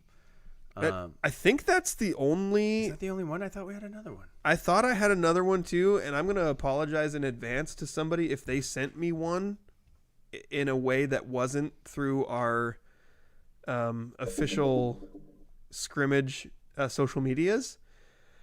I did not save it. I think I have a horrible feeling in the back of my mind that I got one, and I just can't remember where it is. And that's a bad job by me. We had a few shout outs for local athletes who are playing college ball now. Yeah, because Cole Eckerson got his first collegiate win versus Big Bend. Which, by the way, I tried to do a post because I tried to do a post on our socials about that, and like it said unable to post these photos for some reason. So that's weird. By the way, if you're the person who sent me those messages, Mr. Graycheck, I am going to post that, but I tried to do it and it didn't work, and I'm not sure why. So I have to figure it out. Also, Jalen Sackrider, playing for Fairfield College. Dude, go to our socials. I definitely retweeted this. Yes. I haven't yet posted it to the Facebook, but if you find our Twitter account, go watch this video sequence of Jalen like just dominating the court on defense with like 2 block shots within the span of about 3 seconds, like all over the place. It was so freaking cool. It was awesome. And I will eventually get that posted to our Facebook as well, but go check it out on Twitter. And then also just a heads up. Yeah. That team's good. They just beat Villanova? Thank you. I was thinking Vanderbilt and I was like, that's wrong. Yep. They just beat Villanova like handily. Yeah. Villanova had no chance in that game. If you don't know Jalen Sackrider, Elma alum, and she played basketball and did throwing events in track and field at Evergreen College. And volleyball. Basically dominated Evergreen College athletically, set all kinds of records. Yeah, basically all of the blocking records, single season, single game, career. So she moved on to D1 ball. Did she do track in high school, or was it one of those Michaela Stanfield things where she was like, I can throw things far. I'll do track in college and be awesome. I'm not sure. I think she didn't do. No, she didn't do track. I think she got to college and the Evergreen track coaches were like, "You're a freak athlete. Come do freak athlete things." And she was then she did freak athlete things better than all the other freak athletes in history. Yeah. Pretty much. So now she's moved on to Division I ball at Fairfield College, and she got her first stats were a couple of blocks, and it's just a really cool sequence of play. So go check that out. Also, Mason Rasmussen, who is a Montesano grad, is playing football at Montana Western, and he got his first collegiate touchdown catch this week, and it was a really good play. I have a video of it up on our Facebook. He caught a pass and muscled through a couple of tacklers to get into the end zone. And it was part of his quarterback breaking the school record for touchdowns in a game with 8. And it was the record breaking touchdown. That's awesome. So big day for Mason to be able to do that. He's doing good things. And Montana Western also, they're really good. Yep. So the fact that he's getting on the field for them is a pretty big deal. That is awesome. Oh, come on. Don't forget the other one. I mean, I know his team's not very good, but are you talking about Peyton? Yeah, I'm talking about Peyton. Dude, your son's doing freaking awesome stuff. Just because he's your son, don't talk about it. Well, when the game is over, I'll usually tell him, like, "Oh, you did good," and he was like, "I made some mistakes out there. It's hard to lose by 50 points, that kind of stuff." Yeah, that's like, well, sorry, the rest of your team sucks. Well, currently, my son, Peyton Domashevitz, he's playing football for the University of Puget Sound, and he's having a very good year on defense. He's a starting linebacker. He currently ranks 3rd in the Northwest Conference in total tackles, and he is tied for 2nd in the Northwest Conference in solo tackles, and he's also tied for 9th in sacks. Yeah. So he's having a good year. One more game left in Spokane, actually, next Saturday, and then the season will be over. And we're not going to talk about the record or what the scores of the games are. Yeah, but he's doing really good. It's a middle linebacker cannot win you football games by himself. Yeah. All right. So let's name an athlete of the week. Be a lot cooler if you could, though. Yeah. I mean, if I watch that video right now, I'd be tempted to just make it Jalen Sackrider because the video is so awesome. cool. Like, It was really, so awesome. legitimately go to our Twitter and watch the video because it's really cool. 2 blocks in the span of just a few seconds. Yep. I'm going to say, though, I think it's Tyson Perry. It's got to be Tyson Perry. Dude had just a monster game, and he was so dialed in. Like, it was awesome. There's a part of me that feels kind of bad that I don't think we've really done much to recognize Zach Timmons this year. Like, we've talked about him a bit. I don't think he's been Athlete of the Week, though. Has he not? I don't think Tyson Perry has either, though. I think Tyson was once. Was he? I might be wrong. I'll go back and look through him. But Zach, awesome game. By the way, just awesome game as usual. And you're right, he's had awesome games so much this season. But gosh, I could not. Oh, we've only had one Monte football player, Athlete of the Week, and it was Tarek. Really, Tarek Gunter. Yeah, the only Monte football player we've had as Athlete of the Week this year. I'm ready to say Tyson, but the other I forgot the offensive line. I mean, the entire defense of this Monte football team is awesome. And I don't feel like I need to read all of their names, but I mean, we had Tyson last year. So many. Okay. Yeah, that's what I was thinking. But the offensive line of this Monte team was just amazing. Mm-hmm. Max Peterson, Luis Contreras, Nathan Dowler, Lucas Delgado, Carson Wisdom, just monsters. Kyle Caton. Well, Kyle Caton I think plays more defense, but he might be on the offensive line. I think he starts on offense. Okay. Yeah. So I mean, just monsters. And they did it again. Did you mention Nathan Dowler? I did mention Nathan Dowler. Yep. Sorry, I was looking through old Athlete of the Week posts. Yep. So I'm ready to give it to Tyson. We used this same photo of Micah Schroeder for like 4 Athlete of the Week. Easily. Yeah. It's like I think I took that picture. We have like. Yeah, you did. It's one of your post game. I think I took that picture like when he was a sophomore. But we did. Now the last one we did, we got to use Forrest's photos because he took pictures at that Aberdeen Tenino game. Dude. So anyway, that was a sidetrack. I interrupted Tyson being named Athlete of the Week, so that's a bad job by me. Congratulations to all the Montesano Bulldogs, but also Tyson Perry. Phenomenal game. We've got a lot of good Tyson Perry this year, and we're hoping for some more good Tyson Perry over the next few weeks. Oh, dude.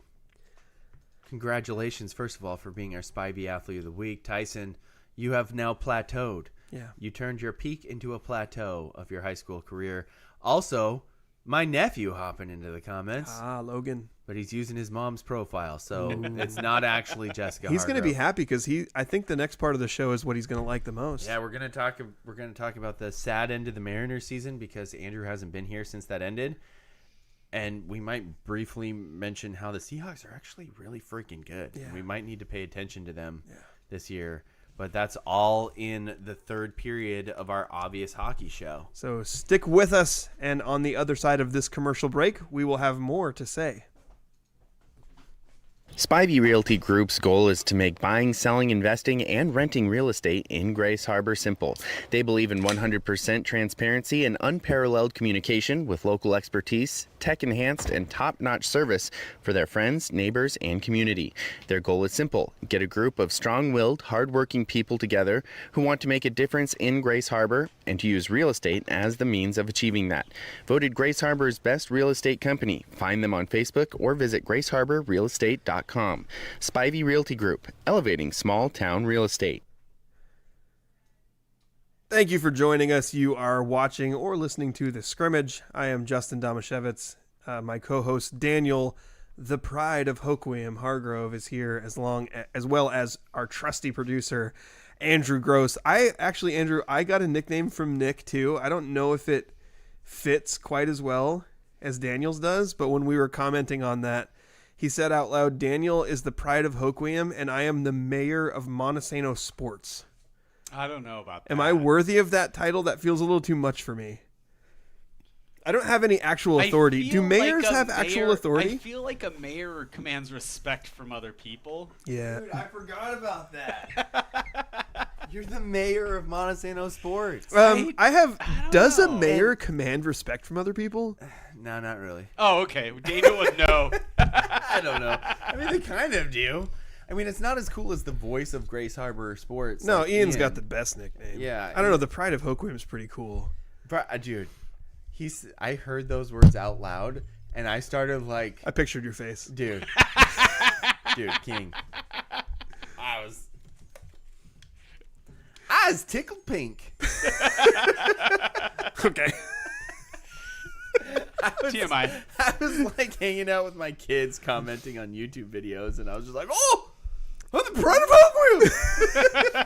Hoquiam. New nickname forever. Yeah, it was pretty sweet. But I think that one fits you better than the mayor of Montesano Sports fits me. Because like ultimately I don't have like any control over anything. I feel like I don't have any authority in anything. Like Andrew said, mayor commands respect. I was thinking more like someone would have to have some kind of authority to do something, and I have zero.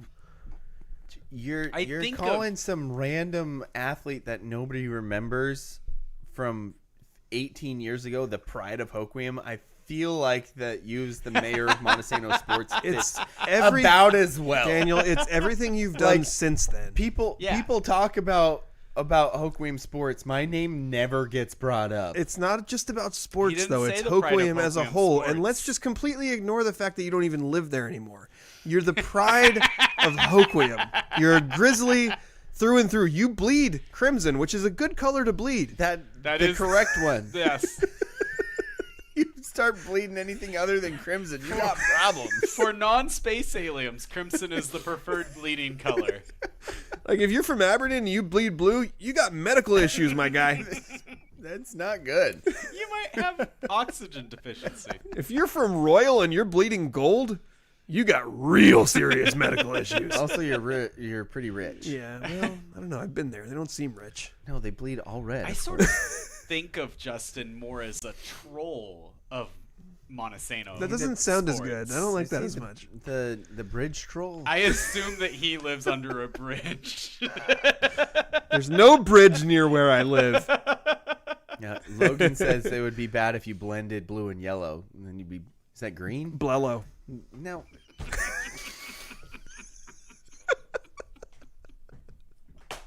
If you bleed Blello, there is a problem. Oh, did you mean the colors? Yes. Oh, I thought you meant the words. Yeah, there you go. That was a bad job by me. Yeah, tough. That was tough. All right, Andrew. What's going on? The Mariners. I don't want to talk about it. What's this? What do you think about from when their season started to where it ended up? What are your thoughts about the Mariners season? I'll give you a pause it because I think that if you would have told Mariners fans that they would have missed out on going to the World Series by one game, first of all, they would have been like, Yeah. of course. Yes, exactly, because that would be the first. And if you told them we're the gonna miss specific out by a game, of course we will. and the specific way that it happened, they would have been like, yeah, that checks out. Yeah. Yep.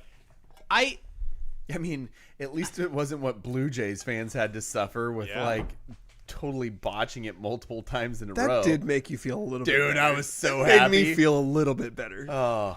I think I was pretty clearly on the record as expecting the Mariners to win between 88 and 91 games and miss the playoffs by a game. Yeah, so like that's my standard expectation for a Mariners season. Yes. 100%. And so it was honestly an awesome season. Yeah. The ending felt very Mariners-y. Dude. It felt a lot like they did everything they possibly could to make you believe. Mm-hmm. Like literally everything that they could possibly do to make you believe before losing.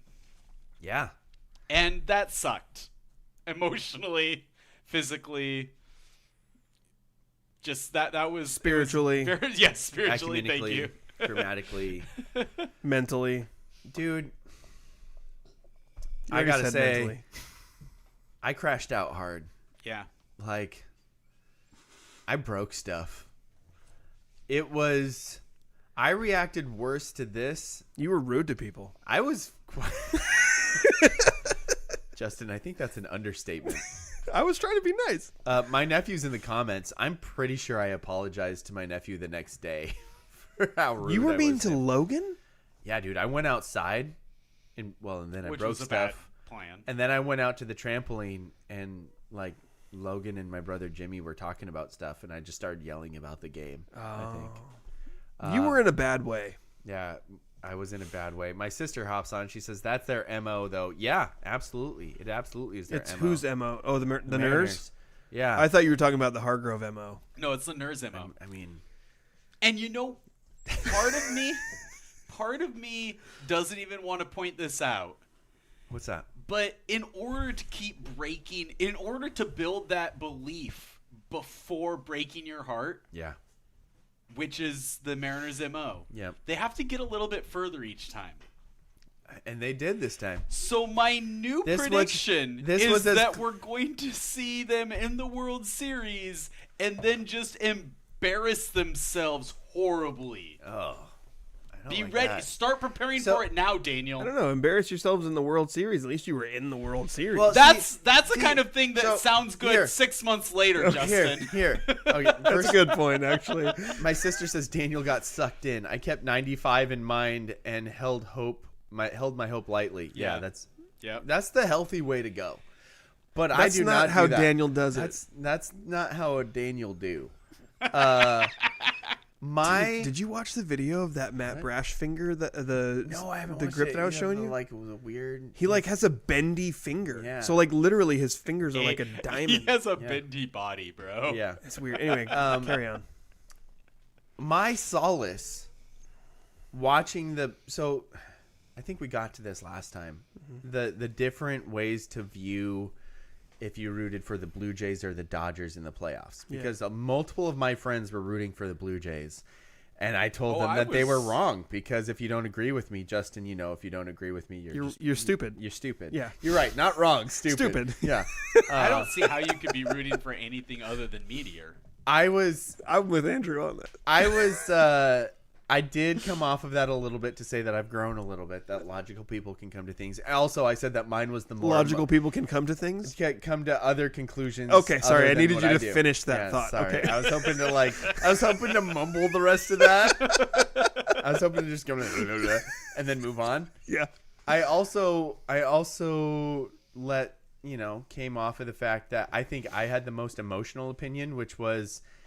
I hate the Blue Jays. I hate their players. They're all stupid heads, and I want them to get blown out.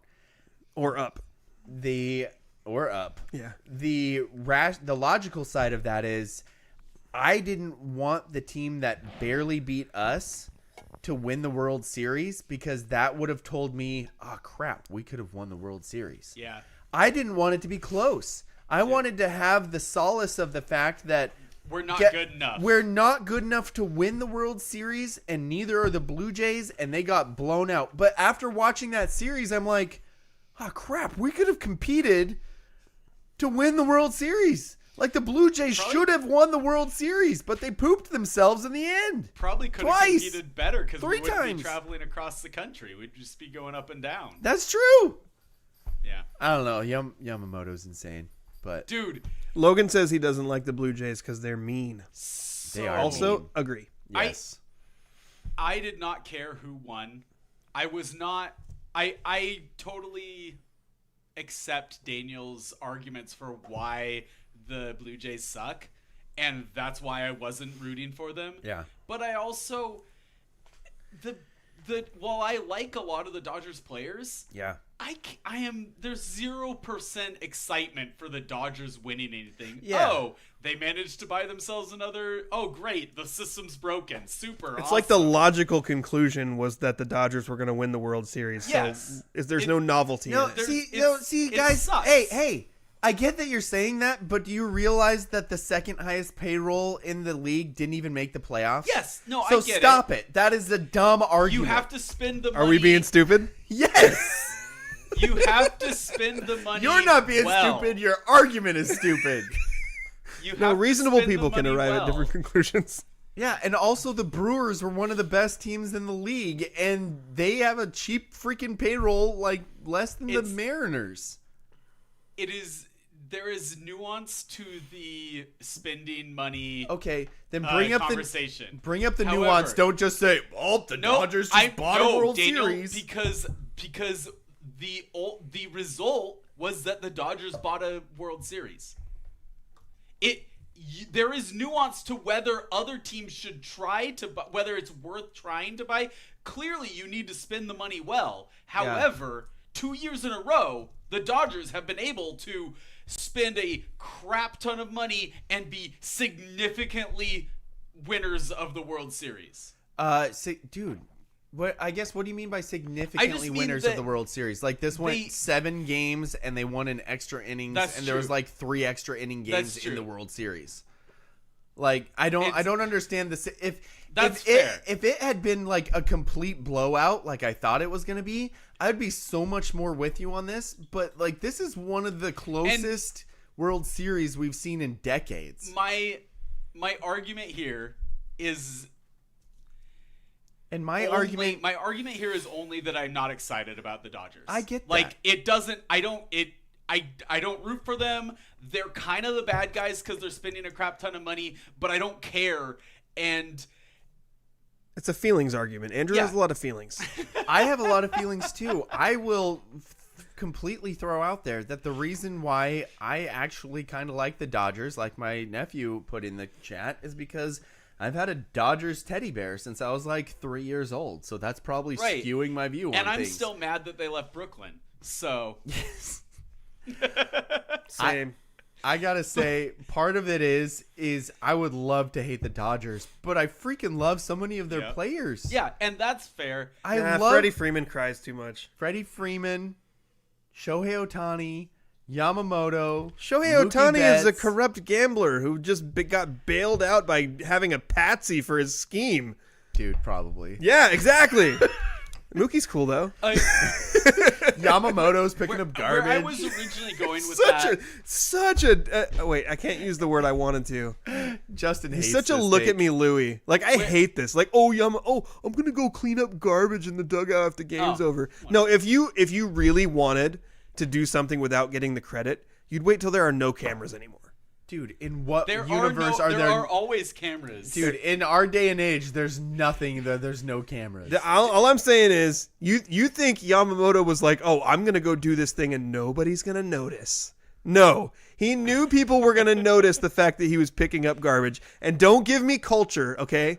Okay, don't give me, oh, that's just Japanese culture. That's bullcrap. Okay? He's a star. He's been a star in Japan. He's been a star in the United States. He knows what it's like to be an elite, and he picks up garbage because he wants people to look at him. In Japan, even the elites have to pick up garbage, Justin.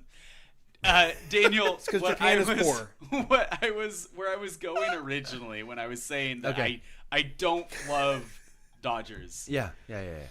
The way that series ended with Yamamoto going on 0 rest. Dude, like a freaking tank. That was... I got wrapped up in that stuff far more than like I did. I honestly wanted both teams to lose. Yeah. Here's the thing, Justin.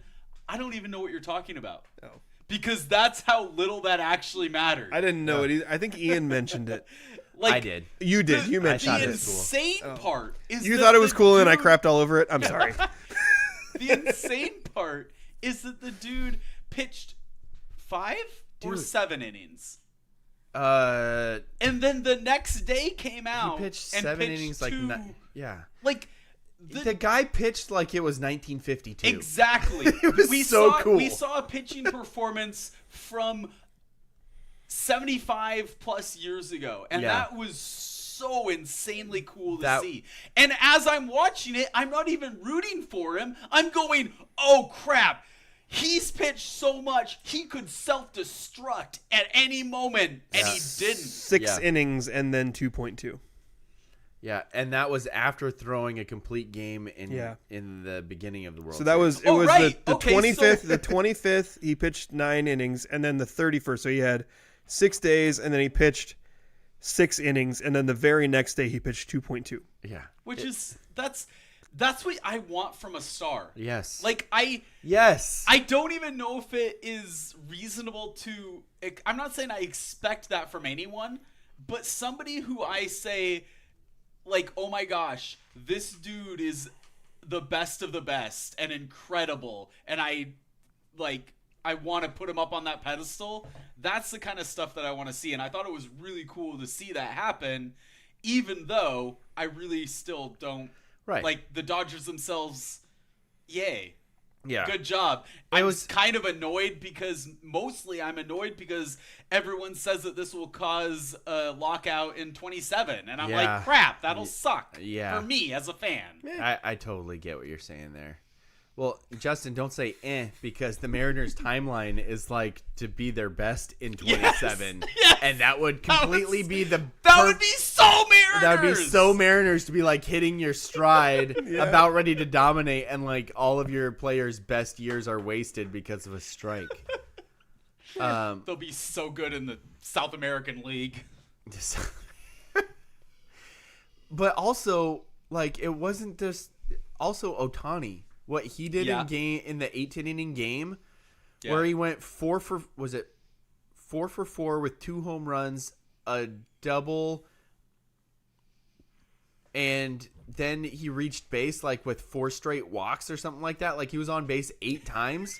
So insane. It was ludicrous. Yeah. We were watching history. Yeah.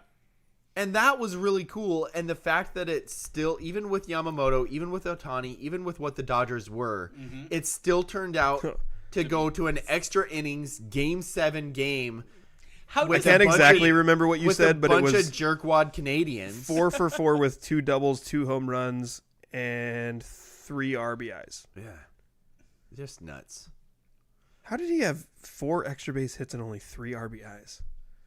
2 of them home runs. I mean, the rest of the because team the rest of the team did nothing. No. And the other thing was, like, in that 18 inning game, they were like, we don't want to pitch to you anymore. Yeah, they just stopped pitching to him, walked him 5 times. By the way, I want to get your guys' thoughts on this, and then we can get back to the larger baseball perspective. Really quick, my sister says, "What about the fact that your sister's an Angelino now?" Well, the Angels are also in Los Angeles, and I hate them too. Yeah, so. I mean, Dodgers are a Brooklyn franchise. Yeah, but also my sister took me to a Dodgers game once, so that was dope. And then Logan says the Will Smith home run was awesome, not the actor. Yeah, that would have been another story if it were the actor. I want to know your guys' thoughts on this, because when I saw what the approach was to Ohtani in that game, first of all, I was like, I get it. Yeah. But second, I was like, I kind of despise the way they do the intentional walks now. I hate where it. I'm like, if if you are a professional pitcher going up against a professional hitter, if your decision is, I can't pitch to you because you're better than me, you should have to throw the pitches. You should have to throw the ball. Because it's demoralizing, and it will make you feel and look like an absolute chump. That's actually an interesting point that I hadn't thought about, but that's true. We need to bring back public humiliation is what I'm saying. Not only that, but Justin, 2 other things. If you're going to give somebody a free pass, sometimes pitchers are like repeatable motion robots. Yeah. And if you force them to throw 4 not normal motions to the outside, it affects them in the next at bat. Right. Also, every now and then you get that random pitch that accidentally floats over the middle of the plate 1 every 1,000 times, and the batter just smokes it, and you're like, "This is the best thing ever." Was it Manny Ramirez that went and hit that ball that was like a foot off the plate for a double or whatever? He was like, "You're going to intentionally walk me?" Yeah. No thanks. Yeah, exactly.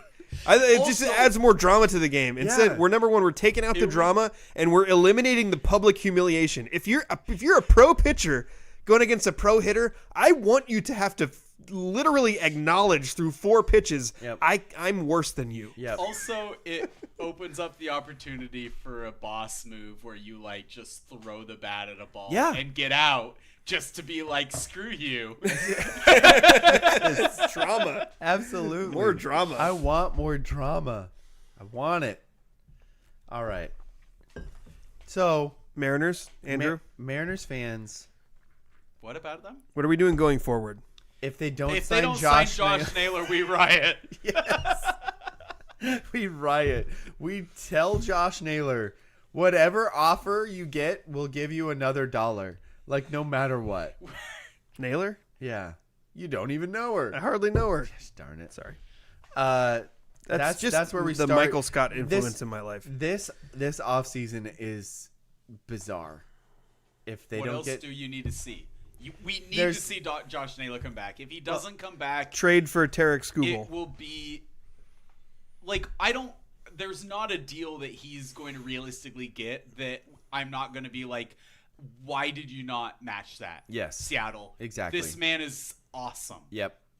He's the one person in the universe that says I like hitting at Safeco Field or T-Mobile Park. And even if that's just because he's got amazing mental game and he's like, I'm just gonna screw you guys in the head. Like, yeah, I like hitting here. Yes. Bring it. Even if that's the only reason, and privately he's like, man, this is wild and sucks. He's still the best freaking person to have here. Exactly. Also, he is the only person who has the chutzpah to be like, oh, big situation. Everybody else gets on second base and is like, oh, I better not steal third. And he's like, I steal third and I'm the slowest player on the team. Big situation or not. One of the slowest players in the league. Everybody, even fast guys, get on second and they're like, I can't risk stealing third because if I get out, then it'll be a terrible decision, which it would be if you get out. But he's like, I'm not going to get out. I know exactly when that pitcher's throwing home, and I'm going to run 2 seconds before he even starts, and I'm going to be safe by a mile, and then I'm going to score on a sac fly when everybody else would have just ended the inning. The guy is he's like my favorite Mariner, and he's only been a Mariner for like 3 months. Yeah. I'm 100% on board with you. Here's the other thing that's crazy. Other than Cal also. Yes. Obviously. Polanco came up huge in the end of the season. He had a great year, and my nephew brings him up. Naylor and Polanco. There's a good chance that, we won't have Polanco, Naylor, or Suarez. Suarez, I'd feel the least worst about. I love Suarez, but I don't know. I feel like the argument the Mariners for bringing back Suarez is not as strong as the argument for the other two. Yes, exactly.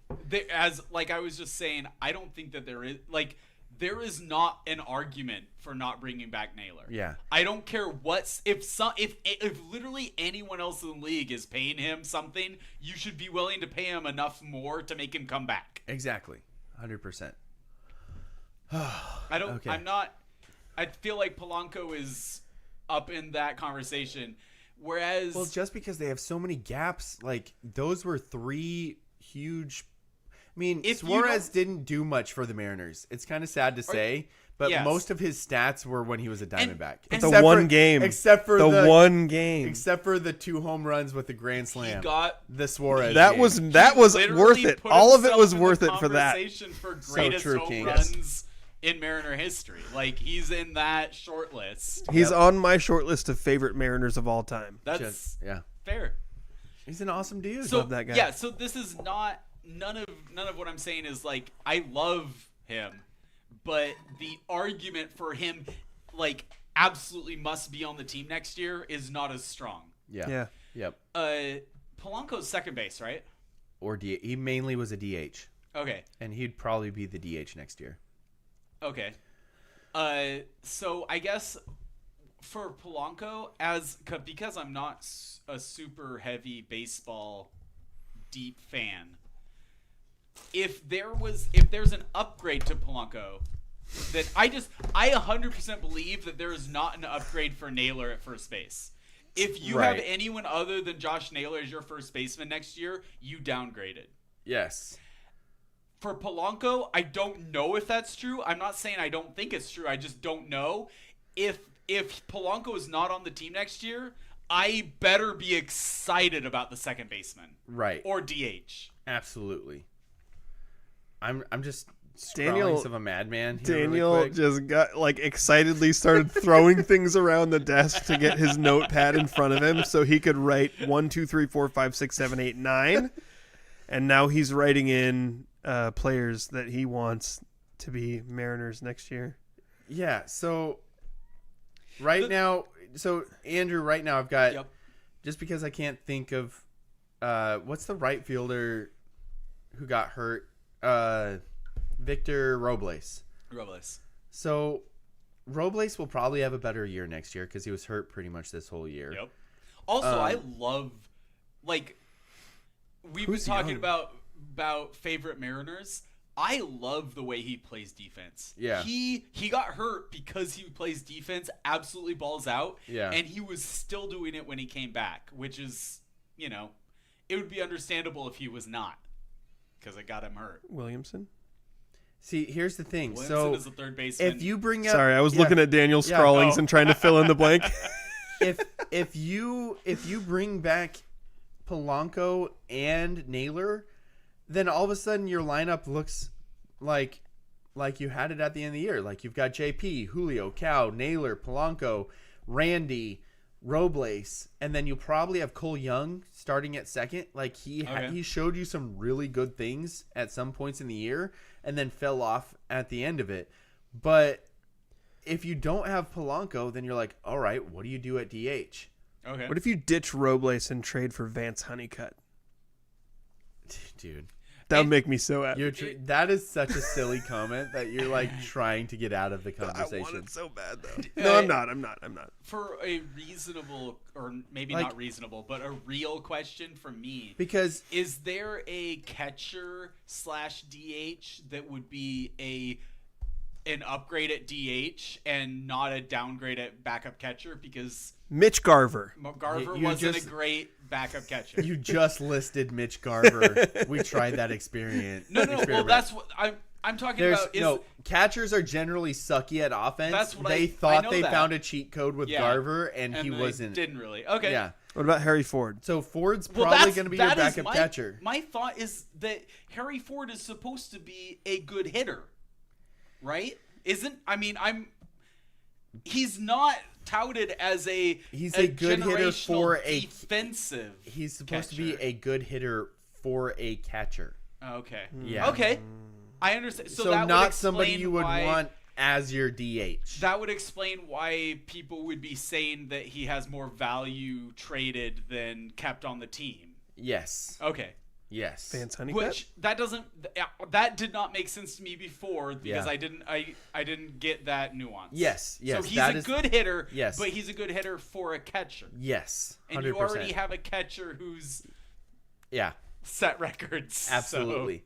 So this leaves, do you put Ben Williamson at third and then hope that Colt Emerson comes up and is Alex Rodriguez and is dominant as a rookie? I don't like the premise of anything starting with hoping someone comes up and is Alex Rodriguez. Yeah. Well, okay, you hope he's... I know, I'm you not, know what I'm saying like, though, right? No, yes, I was saying I don't like the idea of any part of next season the Mariners being like, hopefully this guy comes up and is really good. Yeah. Because you should be... operating on any hope should be for extra awesome. Yes. Not for your everyday nine players lineup. Dude, my nephew is such a Mariners fan already. He says as soon as Garver leaves, he'll be awesome. Well, yep. You caught on real quick there. Yep. Logan's got dialed in. So you have a big hole at third. You're trusting Williamson almost a is rookie really good at on second. Defense, yes, but not a great hitter. Not a great hitter. So can you afford to have you can't afford to have that guy in your starting lineup, right? That's what I think, but maybe he grows into it. I don't know. Maybe you have him as your starter. Make me I'm not happy about that, though. Maybe it's like this year where he's your starter for half the season, and then either Colt Emerson proves he's ready to be the guy, or you go and trade for somebody at the deadline. Maybe it's that type of situation. Okay. Anyway, we can have this conversation more when we're not 2 hours and 10 minutes into a show. dang it, we're like 2 hours in. The We Seahawks. started kinda late. I don't even know what to say except for the Seahawks are really good. Yeah. Like, have you guys watched many They're Seahawks games really this fun year? to watch. I've watched a lot of highlights. They're so much fun to watch. And Jackson Smith and Jigba, regardless of whether my daughter saying his name and that she is him is not the cutest thing you've ever seen. She's about his size. He's amazing. The guy is... He's so good. And it's more impressive because he's small. The dude is like Doug Baldwin mixed with Tyler Lockett mixed with somebody who can do a jump ball better than both of those guys. DK Metcalf with ball awareness. Yeah, and it's... I love watching him play so much. They just added a speedster weapon. Logan says Cal Raleigh MVP or Aaron Judge. Cal. Dude, it's Cal, 100%. One of them plays defense, the other one does not. Yes. One of them played the whole season. The other one was out for a month. Like, played the whole season at catcher. I'm preparing myself for them to name Aaron Judge the MVP emotionally, but if Cal Raleigh's the MVP, it's dumb. And I'm so upset with Mike Salk for just caving in his arguments against Jeff Passan with that a few weeks ago. Where do you stand on the MVP? I'm kind of in a spot where it's like I would find it difficult to see what Aaron Judge did this year, and if they give him MVP, to be like super mad about it. If it were totally up to me, I am all on board. I think Cal Raleigh should be MVP. I think everything should be taken into consideration. I think the best argument was made that if you had a team that had two holes, right field and center field, and you could get what Aaron Judge did or what Cal Raleigh did, you would take Cal Raleigh 100 times out of 100 because he's valuable to you in way more ways than just hitting. Yes. But Aaron Judge is really good. Hey, here's the thing. This is not taking anything away from Aaron Judge. Is there an award for the best offensive player in the league? Yeah. That's what Aaron Judge should get. Exactly. He is the best offensive player in the league. Is he the most valuable? No, because another player was very valuable offensively and also the most valuable defensively. Not a Gold Glover for his team. And his that team. was a traveshamockery. A shame and a mockery. A traveshamockery. It was a traveshamockery that he wasn't even in the Gold Glove finalists. That was awful. There's no way somebody goes from being a Platinum Glove Award winner the year before to having 0 pass balls the whole year this year, throwing dudes out, and he's not even a finalist. Absolute trash. I will also say that something that has been brought to my attention very strongly this year, because I've been paying attention to it, I recognize that this only came to my attention because all of a sudden I was paying a lot of attention. Yeah. But statistically, like the advanced statistics for catchers are freaking wrong. Yeah, that's a good point. F and RWAR, the wins above replacement, do not value a really talented catcher's contributions adequately, and it's not close. Yeah, I think, and I am not just saying that Cal deserves to be credited with more wins above replacement, but I'm also suggesting that we may not be valuing catchers enough, period, and there's probably several other catchers in the league that should be getting a lot more attention. That makes sense to me. Do you think it's like straight up the fact that they manage the staff is kind of immeasurable?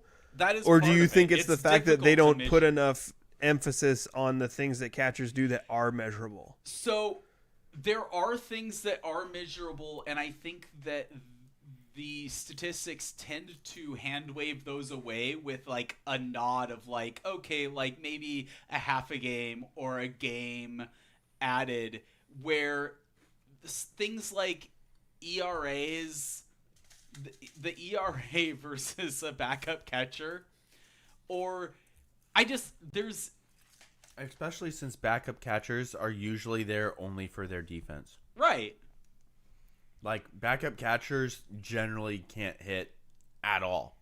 So if you have actually a better ERA than the backup catcher, that's impressive. Or like an entire I don't even remember how much better the ERA with Cal is, but it's significant. It's more than 1.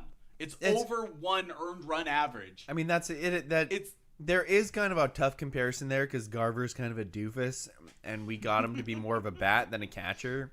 But you're right. But also, you're looking at the wins over replacement. Yeah. Yeah. Yes. You're looking at how, like, if this guy's not in the lineup, how much worse is the team?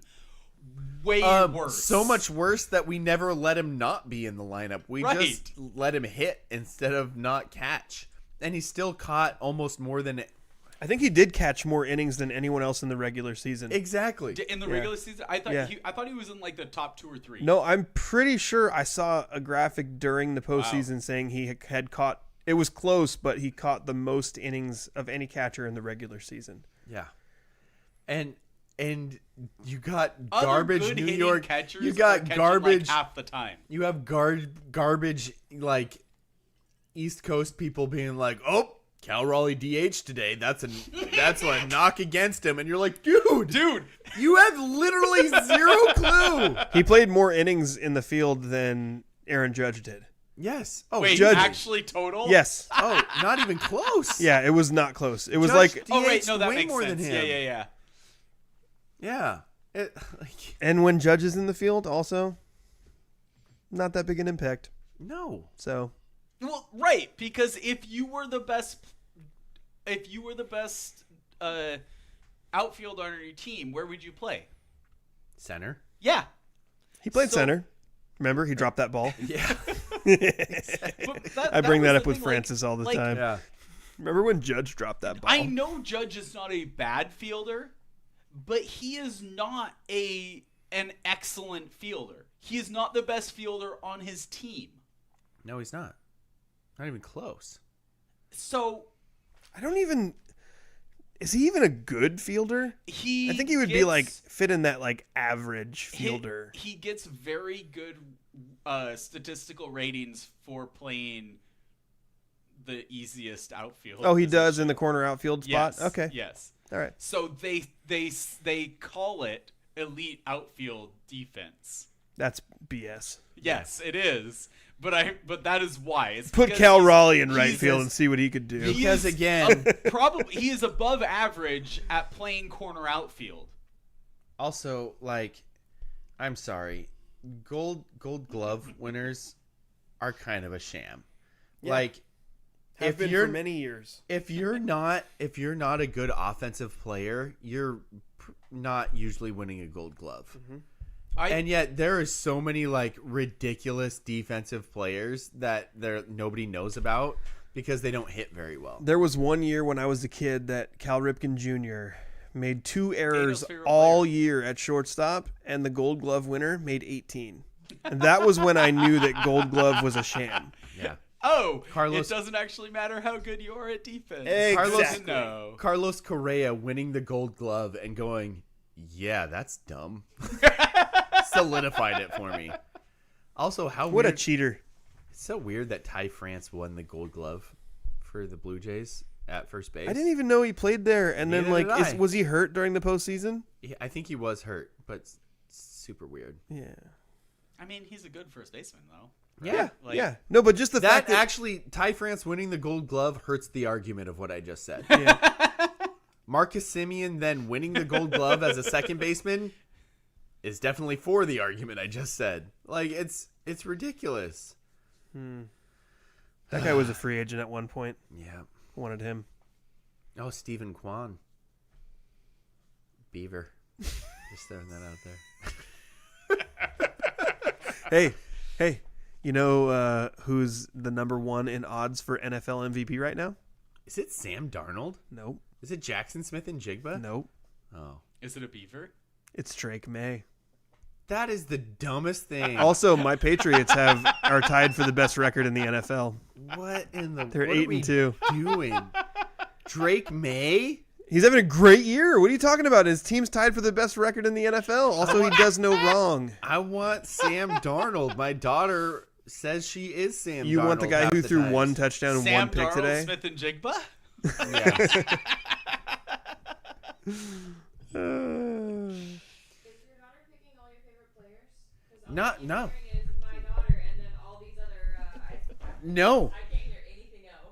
No. Hannah asked if my daughter was picking my favorite players. Sam Darnold is not my favorite player. No, Daniel's actually a Sam hater. He's the kind of quarterback you'd like, though. He is. Yes.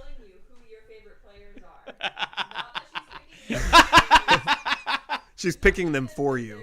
Oh, oh, that's a valid. Yeah. I bet you hated JSN until she started calling herself Jackson Smith and Jigba. I did not hate you Jason hated JSN. Yeah, because he replaced Lockett. And Arozarena. You hated Randy Arozarena. No, like, see, Lockett that's a good point. Of JSN came. That's a good point. That's a good point. Her favorite player is Randy Arozarena, and Randy has never been my favorite player. I think her favorite player is Randy Arozarena because the fact that she can say Randy Arozarena as a 2-year-old got the biggest reaction out of everyone when she said it, that she was like, oh, every time I want attention, I'm going to say I'm Randy Arozarena. And people be like, whoa, how do you say that? That's so many syllables. Exactly. A handful of weeks ago, before I knew about this whole thing with your kids and their names, I saw Veda, and I said, hi, Veda. And she looked at me with a very angry face and said, I'm Randy. Randy. And I said, oh, sorry. I didn't know that. Hi, Randy. And then from the corner, Anchor said, and I'm Thomas. Yeah. So now 100%. I call Veda literally whatever she wants me to. Yeah. I will ask her, Veda, what's your name today? Yeah. And she'll say, I'm Sam Darnold. And I'll be like, hi, Sam Darnold. How are you? Yeah. You are accurately representing the situation. Also, there was one game where we all picked players. Somehow we were watching one of the, I can't remember if it was a playoff game, but we were all watching the game at their grandparents' house. We were watching at Andrew's parents' house. And somehow we each assigned players. So Veda was Randy. My sister was Julio. Anchor was Cal Raleigh. Anchor's been Cal Raleigh for a long time. Anchor wins. Anchor selected Cal Raleigh. Anchor likes catchers. Okay. Yeah, Anchor's got good instincts. I was Josh Naylor. I think my wife was. My wife was Polanco, I think. And then the inning ended, and Beacon was Bizzardo because he was the person who was pitching. And I would have been Gino. Hannah is 100% right, because I could give two craps about Bizzardo until all of a sudden my older two kids started calling Beacon Bizzardo. And then all of a sudden I was emotionally involved with every time Bizzardo pitched, which was awesome throughout the entire playoffs, except for that one pitch to freaking George Springer, and then had me breaking stuff because all of a sudden they still call him. My kids will be like, Beacon Bizzardo. Like, that's his nickname, is Beacon Bizzardo. And the poor guy had to be the dude who threw the pitch that George Springer hit to oblivion. That cheating punk. It's not as bad as the pitch to Jordan in. You're so true. Like King. That was a worse pitch because all of us didn't want it to happen beforehand. At least with Bizzardo, we trust. Like, we were like, he had a great playoffs. He should be able to do this. This is the dude. And that's why I'm like, every hindsight. My wife is listening to a book called Thinking Fast and Slow, and the hindsight thought process, like in all walks of life, in all topics. Mm-hmm. You get somebody's opinion on something beforehand and then ask them again afterwards, and they will say they were right, like they had the right outcome. And that is what every freaking sports fan does. Yep. And so that is why I have been so rude on one of our text threads to so many people who are questioning Dan Wilson's freaking decisions after something goes bad. And I'm like, oh, where was all of the kudos for every game that went right before that? Oh, you just don't care? You only care about the ones that went bad? Hindsight bias is so freaking strong, and everybody's like, I knew that was going to happen.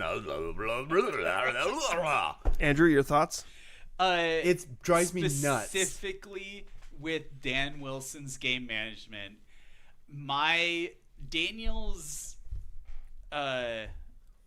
impression of Daniel's awareness or like thought process on this is that it's based a lot on what people were saying after the World Series.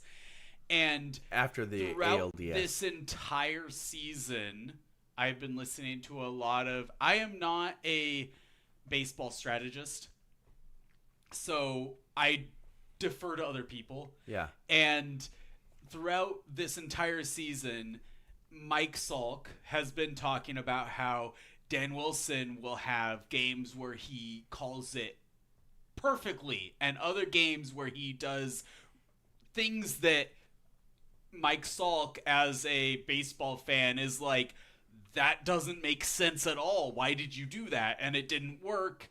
And so, and this is like...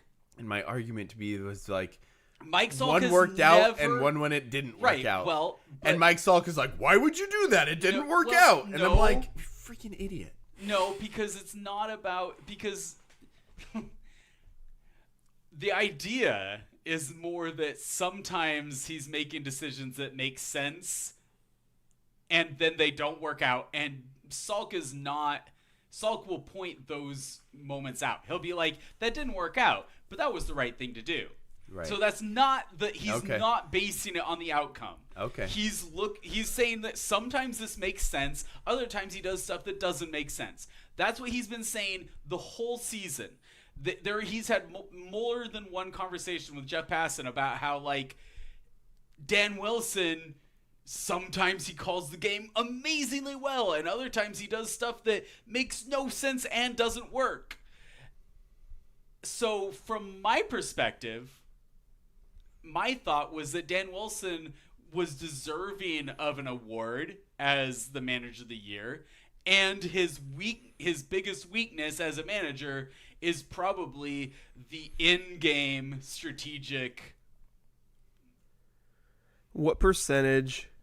strategic decisions. What percentage of the in-game strategic decisions is he actually making, that and is how many of them question. are coming from the pregame meetings from the front office? Because the more I hear people inside baseball talk about this, the more it's like, we had a pregame meeting, we outlined every scenario, and we said, in this situation, statistically, analytically, you do this. In this situation, you do this. In this situation, you do this. So the chances that he ran into a situation in the game that he didn't already have, and absolutely, and that was my biggest... I 100% agree with you, Justin, because I don't know, and it feels like a ton of those decisions are made by the organization, not by the manager. Yeah. And that was my biggest argument for why Dan Wilson wasn't going to be any better than Service, because I was like, Service is not making bad decisions. He's just doing what he's told. And Dan Wilson is also going to do what he's told.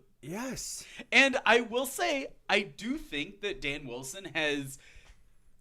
Like, I think that he brought a different perspective that seemed to matter. I don't think that had to do with his in-game decisions. But my thought that his in-game decisions were sometimes questionable is entirely based on the fact that throughout the entire season, Mike Salk was saying, this seemed dumb, and it worked out, but it still seemed dumb. Or this didn't work out, and it didn't make sense. And I get that. And my argument is because the hindsight committee of Mike Salk and Lyle and the Marine Layer pod is like, this is a different situation because it's game 7. So you manage it differently. Yeah, you manage it differently when you don't think you have the arm to do it in that situation. But when you have an arm, a.k.a. Bizzardo, who has come through for you over and over and over again, that's not the guy that you bypass. You bypass the other people in the bullpen. You know, that's when you put the starter in. Mm-hmm. Like, you don't bypass the good reliever in his normal spot. You go, hey, this guy has done his job all year. That's why we're going to him. And all of the Marine Layer pod and Mike Salker going, hey, you've shown that this isn't a normal situation. Why go to your normal guy? And I'm like, because your normal guy has been successful. If your normal guy has been sketchy, that is where you pull in the random starter to do that job. And that's what they showed to do earlier and later and all of these different situations. And they had shown all year that they wanted Munoz in the 9th. So to put Munoz in there was against everything they've done all freaking season. And they're like, well, this is a game 7. Of course you do things different. And I'm like, yeah, if the guy you're replacing in that situation, like, you don't put your normal middle relievers in, you put your starters in. That's what they did. But when your setup guy has been awesome, that's not the guy you replace. Beacon Bizzardo. You put Bizzardo Beacon Bizzardo in the spot where he's been awesome all year. That's the thing that's driving me crazy, is nobody's brought up this perspective that, yes, you do things differently, but you're replacing the weak points with your starters, not your strong points with your starters. Right. You still trust your strengths. So yes, that you're happened. Responding specifically to... You've hit the table so many times. You're responding specifically to criticism of that decision. That game. Of Bizzardo pitching to Springer. Right. And that makes sense. Yeah. I understand. I just... My opinion on the whole, like... Because, like... I was at least this conversation was originally brought into my brain when we were talking about, like, somebody was suggesting bringing in a game management specialist as like an assistant coach, and I was like, that makes sense to me. I've been hearing all year that somebody who's cares about baseball and thinks about baseball strategy is like, this made sense, this didn't make sense, this guy's kind of all over the place. I get that. I'm all for bringing in more minds with specialties of people they're good at if you think you have a weakness. Mm-hmm. But also coming in and saying, we made it farther than we ever have. Right. We have this giant problem. And I'm like, obviously it wasn't that giant of a problem. We've never made it this far before. Like, that is a ludicrous thing to think, is that I only want Dan Wilson to coach next year is if they bring in somebody to fix this problem. And I'm like, dude, we had more success as a franchise in the franchise's history. Yeah.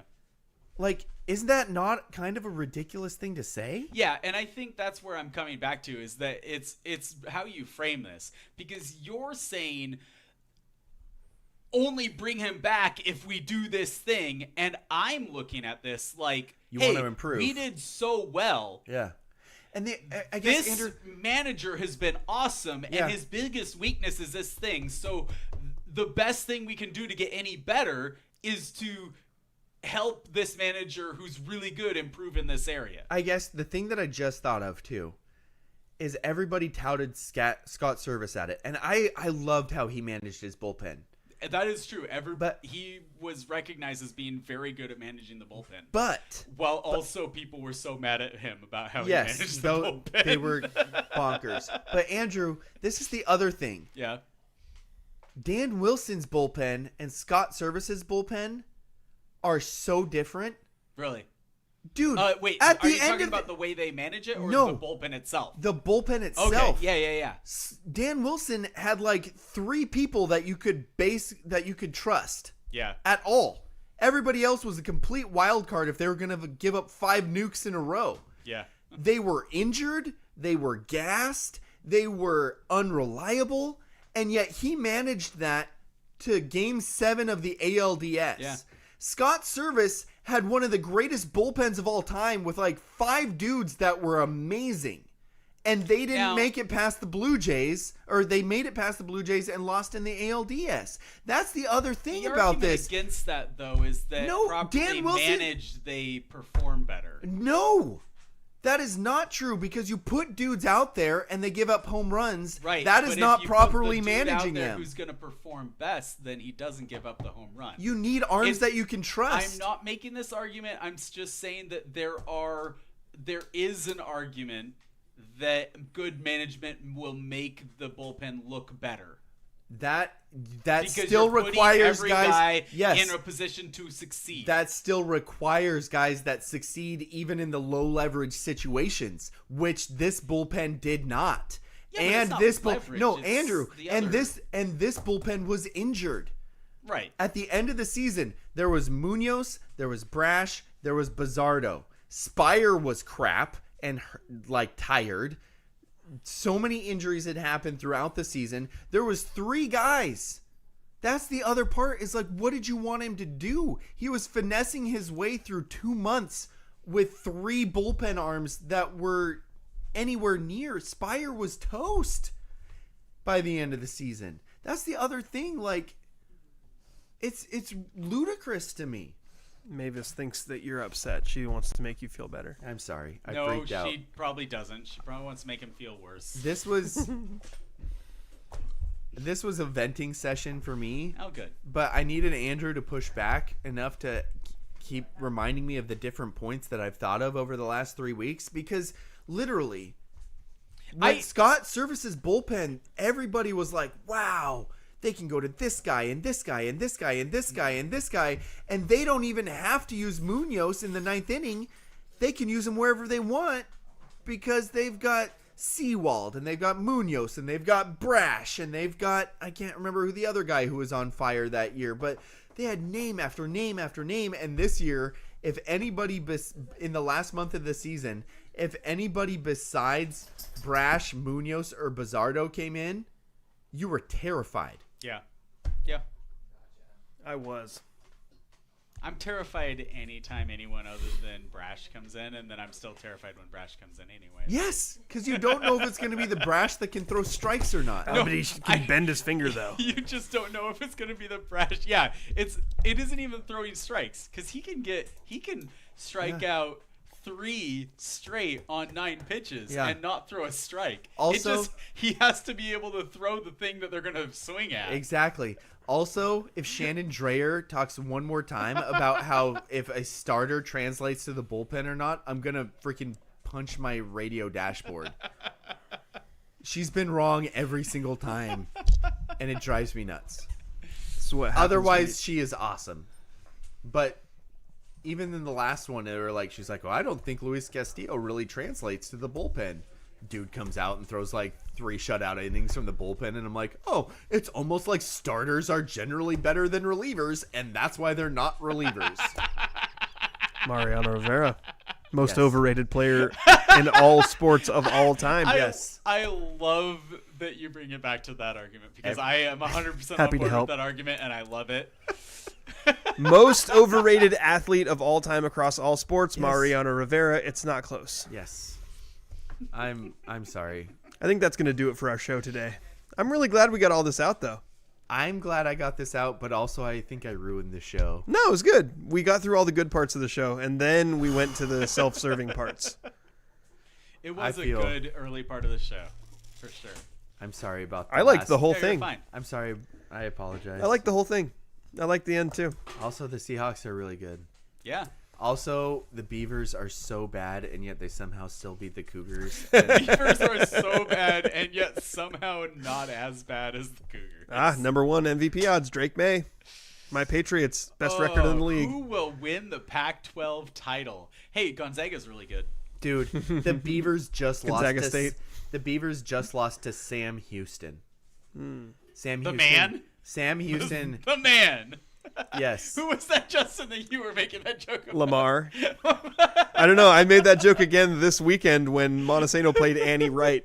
Annie Wright. So I told my son. Woman. I told my son Montesano beat Annie Wright 48-0. It's weird. They showed up and it wasn't even a team. It was just one woman named Annie Wright. You know what's worse? You know what's worse than just the Beavers losing to Sam Houston? That's Sam Houston's only win this season. And they play teams like Jackson State and UTEP And Louisiana Tech. So that's interesting. So And Sam Delaware. Houston is just a guy. And Is Jackson State also just a guy? First name Jackson, last name State? Like they just played one-on-one football? Do you think they played against Lamar at some point? It's the entire state of Jackson. Oh, that's not a state. Exactly. Yeah. So nobody. That's exactly. Well, I think that's going to do it for our show today. So for my co-host Daniel, the pride of Hoquiam Hargrove, and my co-host Justin, the mayor of Montesano Sports, Tomaszewicz, and our trusty producer Andrew, you keep the show on the rails. Thank you for being back. Love Nick. Gross. You've been listening to the scrimmage. I'm sorry. Good luck next week. Wait, you're gone next week too? He's just laughing. He's just laughing.